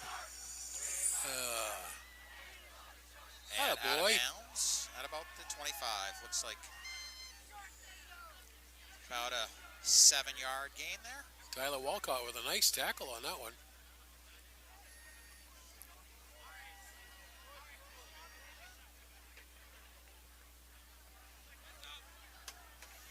Second and 3, 5:15 to play here in the third quarter.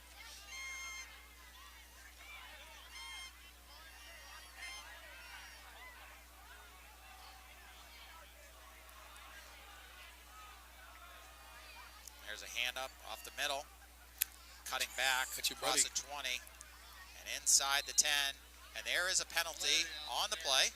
We'll wait to see what it is. Looked like it may be holding on number 50 of Timberlane. He's holding his head. Yep. And that is what it is. Good call, Mike. We'll come back.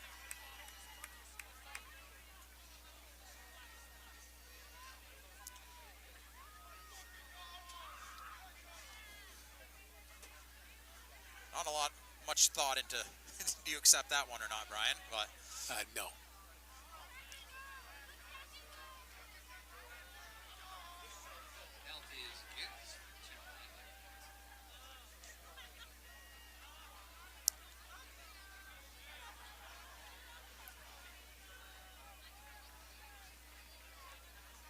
Clock running again now on a 2nd and 11. Yeah, if they score again, it's running time the rest of the game.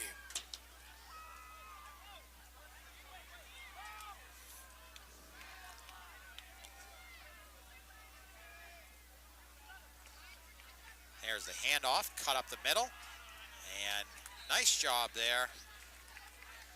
Looked like Brady Robitel kind of bottled that up, and Timberlane player tripped over his own player. Yeah, Sam Seavey turned it inside, which is the first thing you have to do to a sweep.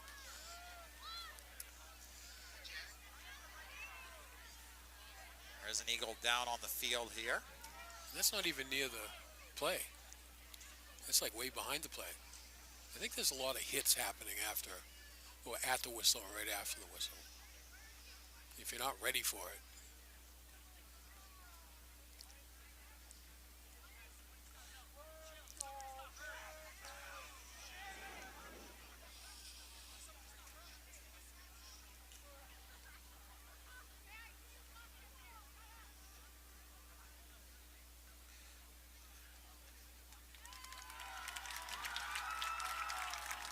'74.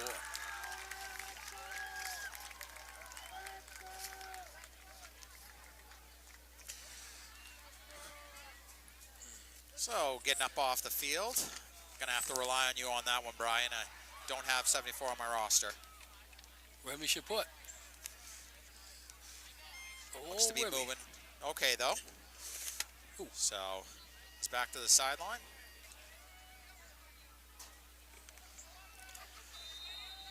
So we're 3rd and 9 here.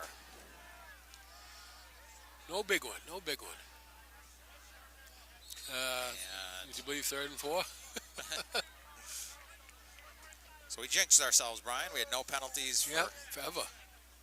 We've had a bunch. It is offsides on the Eagles. They'll turn a 3rd and 9 into a 3rd and 4.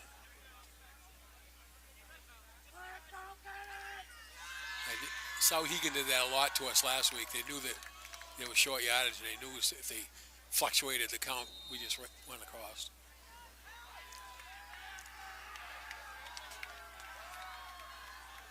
Clock continues to run here.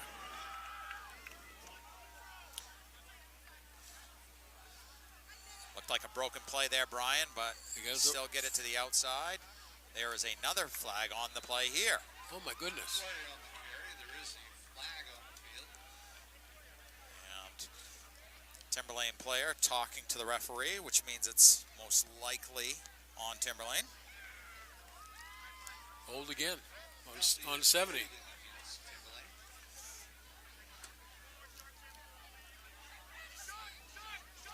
Now they're just slowing the game down. Yeah, the clock has run here about 3 minutes, and it seems like we've been in the same spot of the field. So. Yep.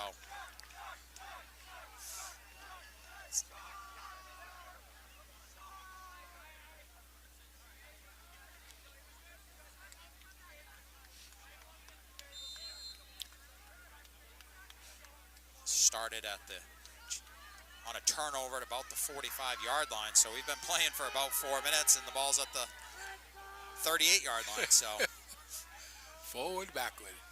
So it is a long 3rd, and I'm going to say 16. I'm going to disagree with Larry Meter again. Yeah, But, so I think it's right in the middle, actually, 15. back to throw, cutting across the middle. Nice play there, but looks like we're going to get a penalty here on the Eagles. It was Walcott on the coverage. He got his hand in there, but I'm not sure if he had that back arm wrapping around.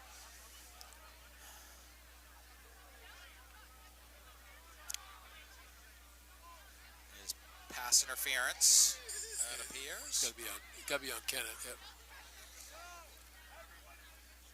Pass interference against Kennett Eagles. So it is pass interference.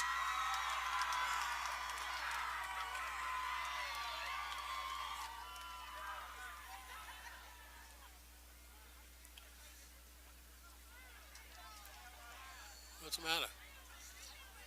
Not sure what the discussion is here.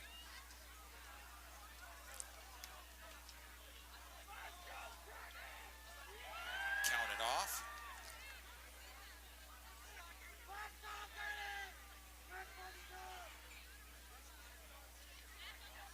So it's going to be very close to a first down. It's going to bring up about 3rd and about 2. Yep.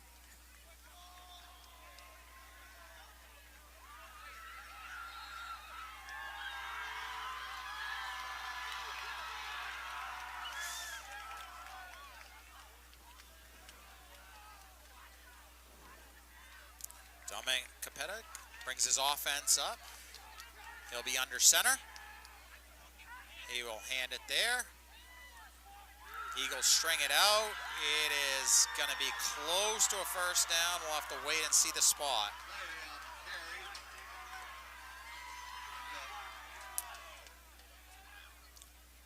And they're still looking. I think they're going to measure. 3:27 to play here in the third quarter. 31-0 Owls over the Eagles. That's something the referees don't do much anymore either. They don't bring the chains out unless they really, really have to. We need Bill Edmonds here to start putting in the yellow line for us like they do on TV. That's right. Food, appropriate drinks, games, and decorations. If you have any questions, see Athletic Director Neil Weaver. Uh-oh. Oh. And it is enough for a first down. Looked like by about half a ball length there. Don't forget you can still get your gold card apps down at the merchandise table, along with buying some sweatshirts, t-shirts, Did you get a gold card? and more. I did, yes. Yep. Took us a while to figure out how to do the Yeah. online thing. Yeah. I'm from the Stone Age. It's a new world we live in, Brian. No It's, kidding. I'm knocking on the door to leave, so don't count me in. all right, 1st and 10 from about the 21-yard line for the Owls. Handoff. And Good job. snuffed out. Nice play there. Tackling the line of scrimmage. No gains. Yeah. 2nd and 10. But Brody Nagel made the tackle. Nice job, buddy. I like going to the Burger King and they say, "Do you want a receipt?" I say, "No, I just got into the 21st century and I got a nap." They laugh at me.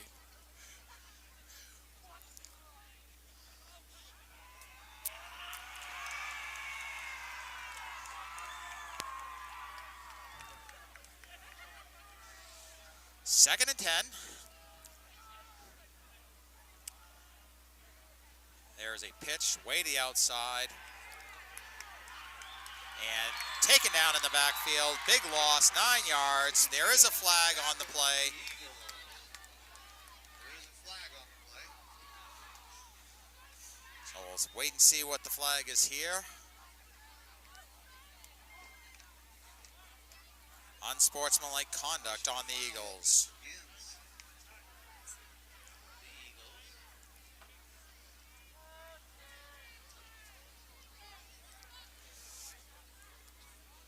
Santuccio made that tackle, 55. So that one hurts, Brian. It would have been 3rd and about 25, and that is going to run the ball up and now make it 2nd and 4. how about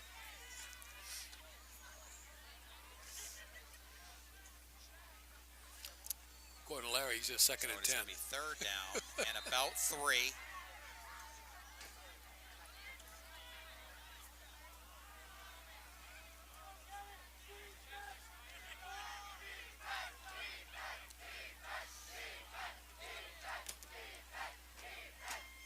And handoff. Cross inside. Owls are making some substitutions here, Brian. It's now in the game is number 15, Gary Chevelle, as their quarterback. Yep.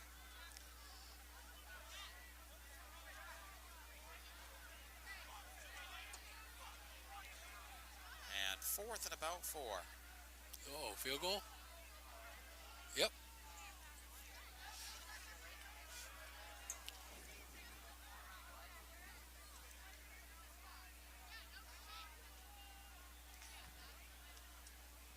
And they're going to try a field goal here. So, as you said, Brian, so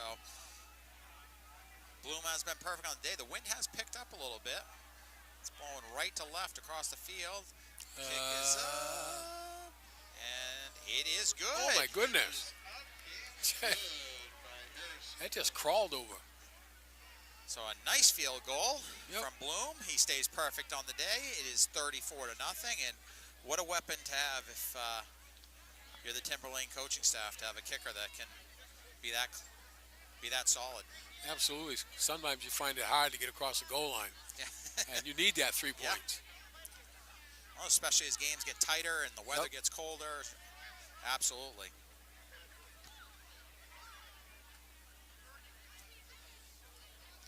This is the dreadful third quarter. Boy, it's been forever. You said it. It was, that possession, as we said, started at the 45 with about 8 minutes to go. The ball really didn't go anywhere. Just Back and go forth. back and forth, kind of like a yo-yo, and then finally ends up with I didn't catch it, but I think it was about a 37-yarder, Brian. Yes, yeah, you're right.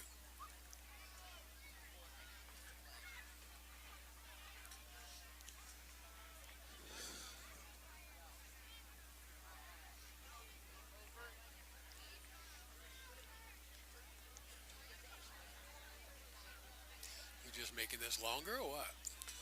Where's everybody? I'm not sure what we're waiting for.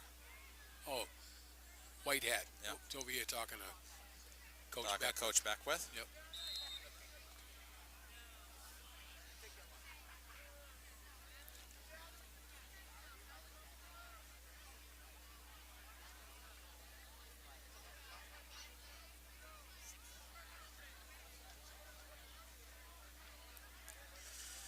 So the Owls will kick the ball away, leading 34-0. Ball is taken there at the 18. Cuts up across Nice the cut. 30. And that's where the Eagles will start this possession. Okay, it looks like our starters are back.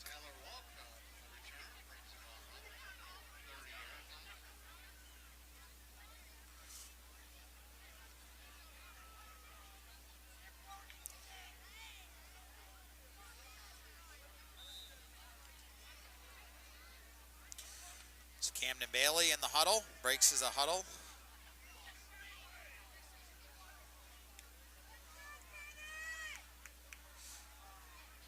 He will take the snap, and he will look to throw. And ball is almost picked off.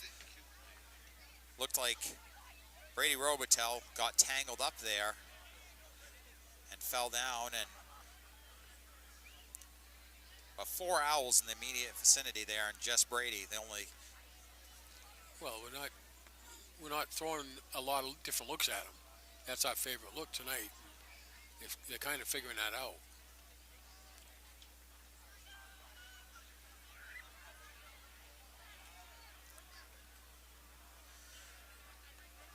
Bailey will take the snap. He hands it up the middle. Porter gets maybe a yard before he is stopped in his tracks. Brings up third down. The line has got to blow some people off.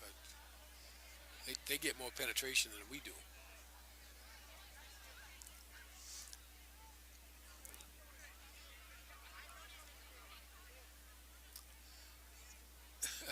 Cam wants to run his own play.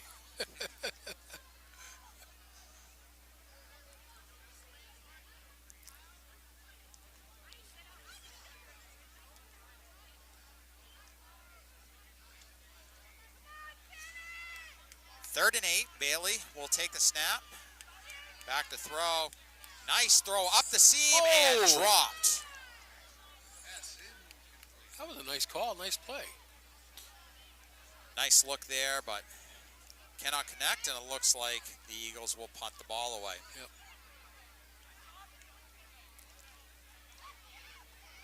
That was 88. Looked like Brady to Gronk up the seam there, just not Yep. completed.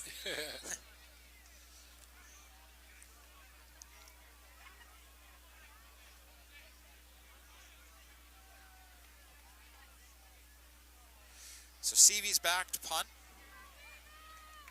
He will handle that ball. He is so used to that. Yeah. Got it away. Ball bounces and will go to the 45. Of course, Seavey's a heck of a baseball player and uses infield skills there to field that one. So Yeah, the ones that I can't stand are the kids go back to go on one knee to catch the grounder. yeah. Oh, it's down right there. No, he does a nice job. 37 seconds remaining here in the third quarter. As we said on the last possession, the Owls have started to make substitutions here. Yep. I don't think we have quite yet.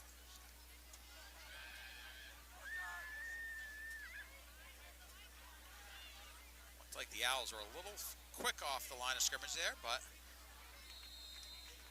nonetheless, ball is carried for about a 3-yard gain. Yeah, we're getting some subs in there now. Some of the younger guys coming in the game. Yep.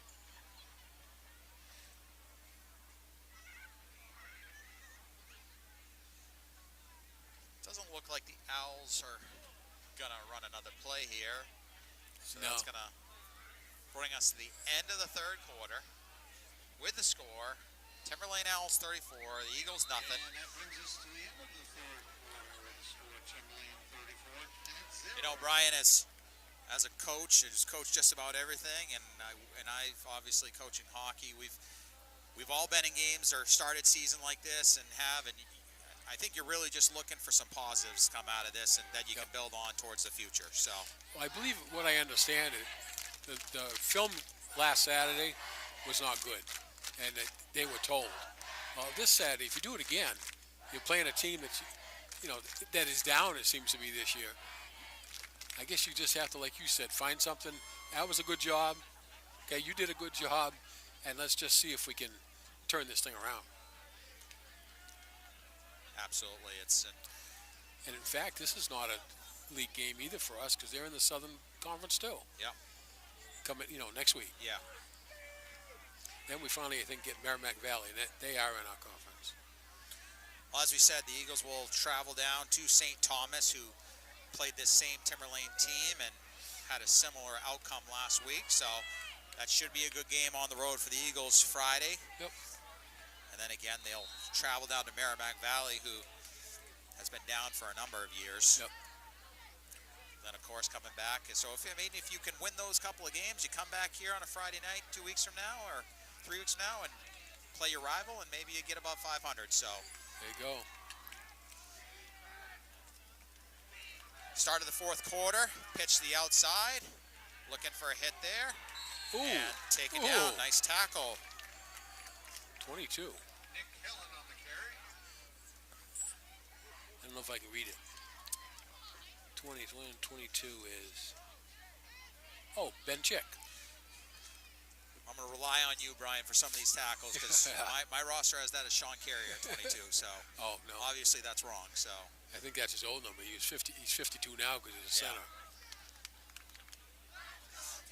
so it's third down and about one.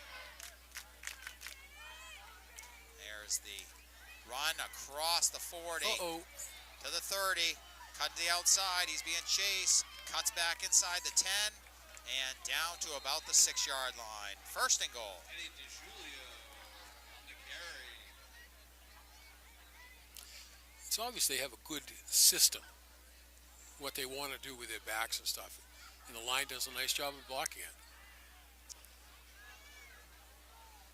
I tried to look it up, Brian, but putting you on the spot here, but I couldn't find anything. Do you know how Timberlane did last year? I don't recall. See, we didn't play them because last year was COVID year. Yeah. We played Interlakes. We played all the teams around us. I really have no idea. There's the handoff up the middle, pushing towards the goal line, and he's in for a touchdown. Touchdown, Timberlane. That extends the lead to 40-0. And that is running time now. Timeout, I think, is the only time the clock stops.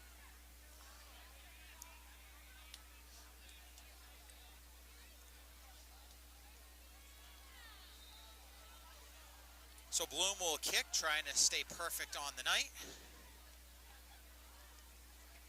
And he will. Boy, he's got a good leg. And Bloom with another kick.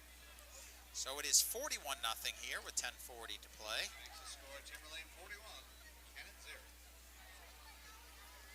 Yeah, that's about the score, something like the score they St. Thomas last week. Yeah. So maybe some of the dorm students from St. Thomas hadn't made it yet. Yeah.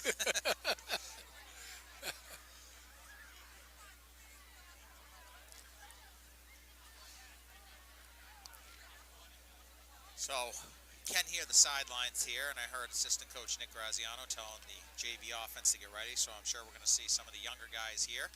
Yep.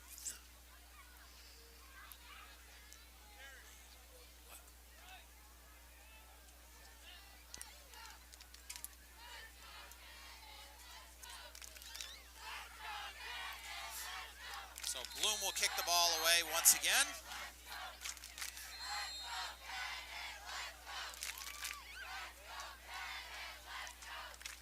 As you said, Brian, clock is now running. Yep.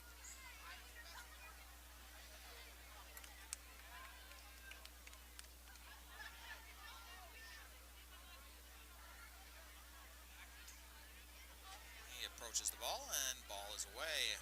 Deep end over end, will drive back to the 10-yard line. Cutting all the way across the field, breaking loose, across the 40. Up to the 50 to midfield. Big return by Tyler Wildcard. Timberlane bench pretty fired up about that tackle. I'm sure they want to keep their shutout streak alive here. Recognize some of the younger guys are in the game, and Kennett bench certainly likes to see that. And again, those are those positives you're hopefully going to take out of this fourth quarter here. Right, right. So Brody Nagel's going to take over at quarterback here. Play is brought in to him by Trevor Larson.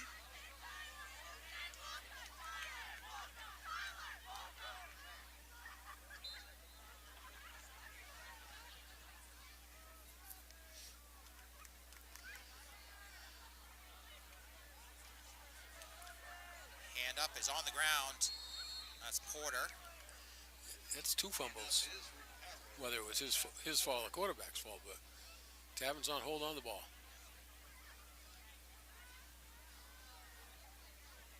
So second and 10. And I used to tell my quarterback when I did the younger kids, you hit him in the belly and force him to cover the ball, and then you can go forever. But if you just put it in softly, then he's starting to reach for it. That's when you get your fumbles. You know, regardless of the score here, it's you got to, your JV quarterback you're putting in these games. The nerves are certainly there. And Good boy. so, there's a toss for a couple of yards. Quick game on the play by the Eagles. I was just about to say, I mean, when I had those situations when I was here, is you love those tosses. Toss 1 and toss 9 for Mr. Millen. You know? Yeah. That's when Coach Beckwith has it off tackle instead of outside. It's just another way to get the wing backs the ball. Yep. So third and about 8 here for the Eagles.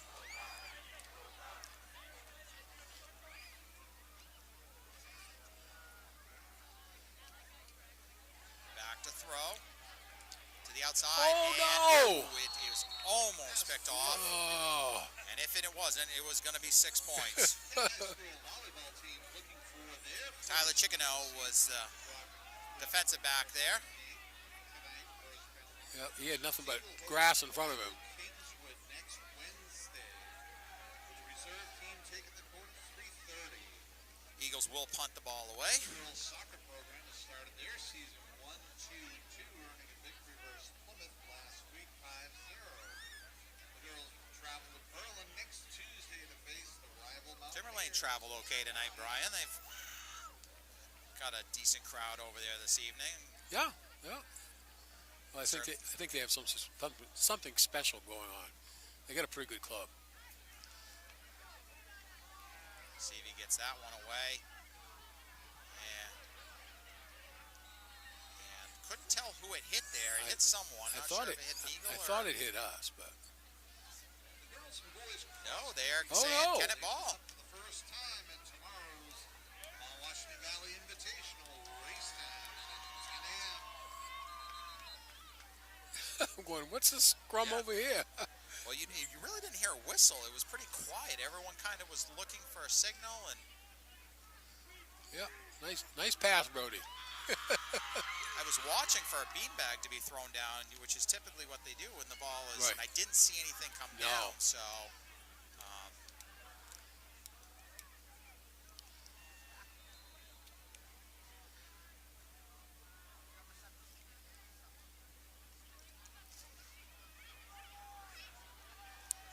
So the Eagles offense back out on the field. It'll be Brody Nagel under center.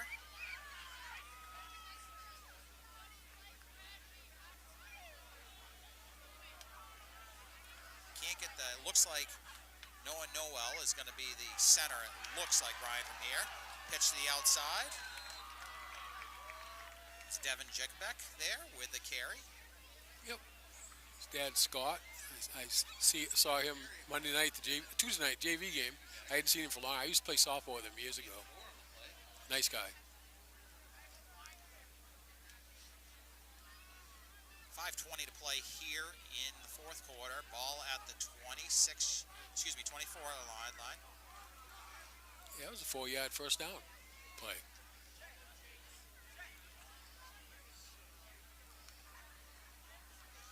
Go. Hand off to Porter. He's got Attaboy. some room across the 20. Yep. Porter on the carry for the Eagles. It's only about 3rd and 2 now. 3rd and short. That's where you want to be. Third down.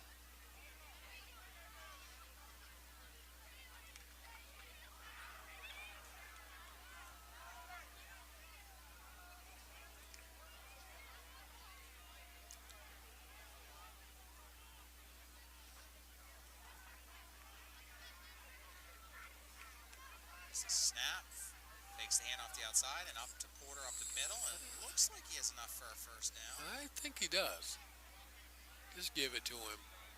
Maybe not, maybe not the No, best no, spot there. no. We didn't get a good start. That's for sure. Brings it fourth down and less than a yard.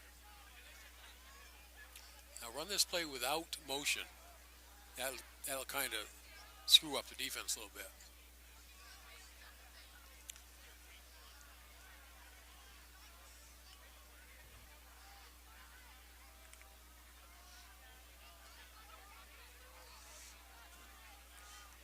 So 4th and less than a yard. That's the Porter up the middle. Dives in a pile and he dives forward across to the 15 for a first down. Did you notice no motion? First down.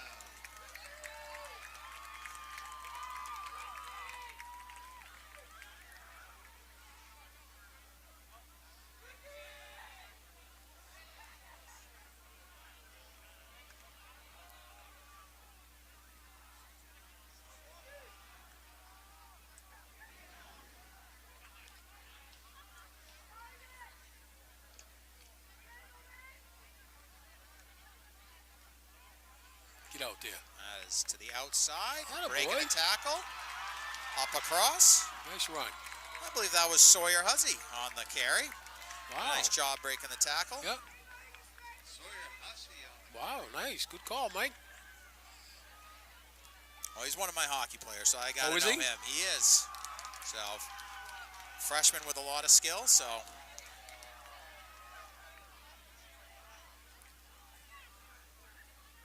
Big heart on that kid, I will tell you that much. So, Oh, nice.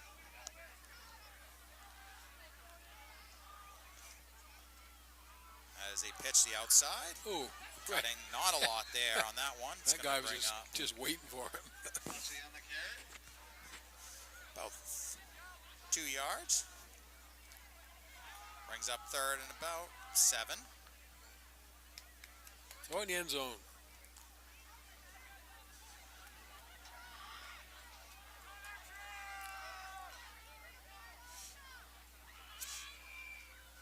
Reached 2 minutes to play here in the half. Excuse me, in the game, regulation here. Yep.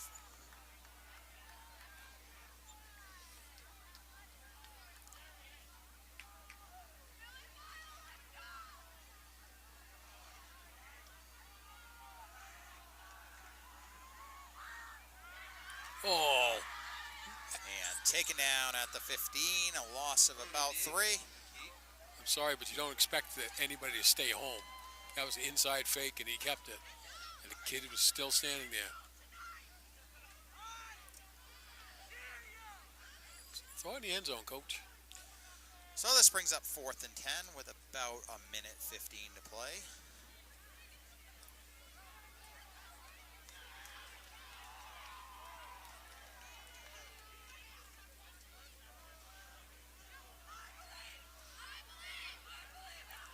Okay, 4 wideouts. Back to throw, look into the end zone, Oh! and flag on the play, and I think it is going to be either illegal contact or, and it's like Ben Chick down there. Oh, who's down?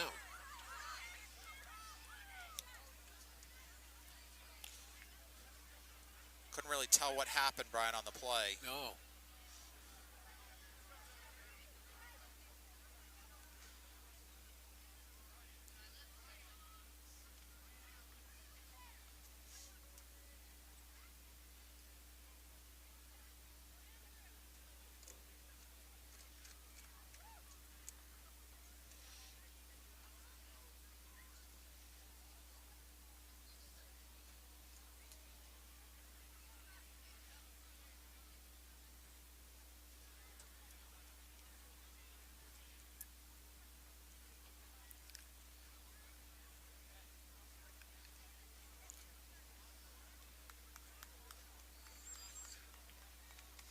He is up and under his own power, headed, so. He must have called it on us because their ball.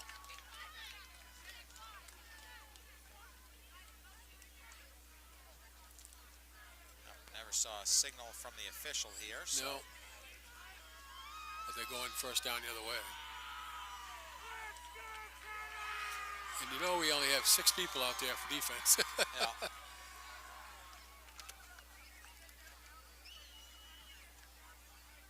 You were right, it was Chick.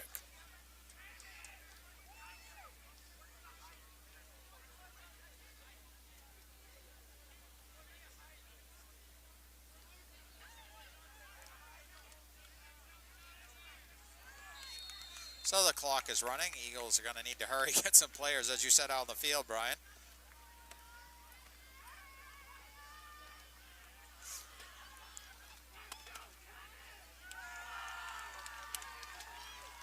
It's like we got a lot of people out there. Yeah.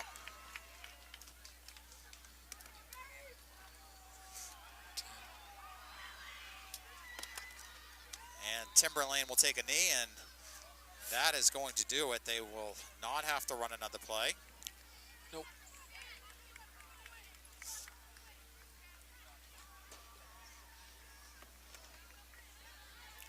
And they brought back the halftime, the end of the game handshake.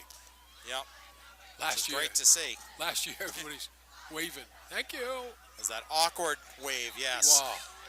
So that is the end of this one. Timberlane with a 41-0 win over the Eagles. They remain undefeated at 2-0. Eagles fall to 0-2. They'll be on the road next week at St. Thomas and will return home in 3 weeks when they host Plymouth on October 1st for a 7 o'clock start. Brian, closing thoughts here. Well, like we've said it all along tonight, that these players are young.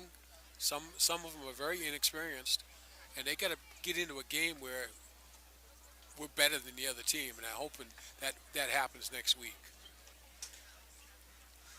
Well, certainly a disappointing home opener here, but the Eagles go back to the drawing board, and we'll head down to St. Thomas next week, and we'll hopefully find some luck on their side, get in the end zone, and get to 1-2 on the season. So that's going to do it here from Gary Millen Stadium. Final score once again, the Timberlane Owls 41, the Kennett Eagles nothing.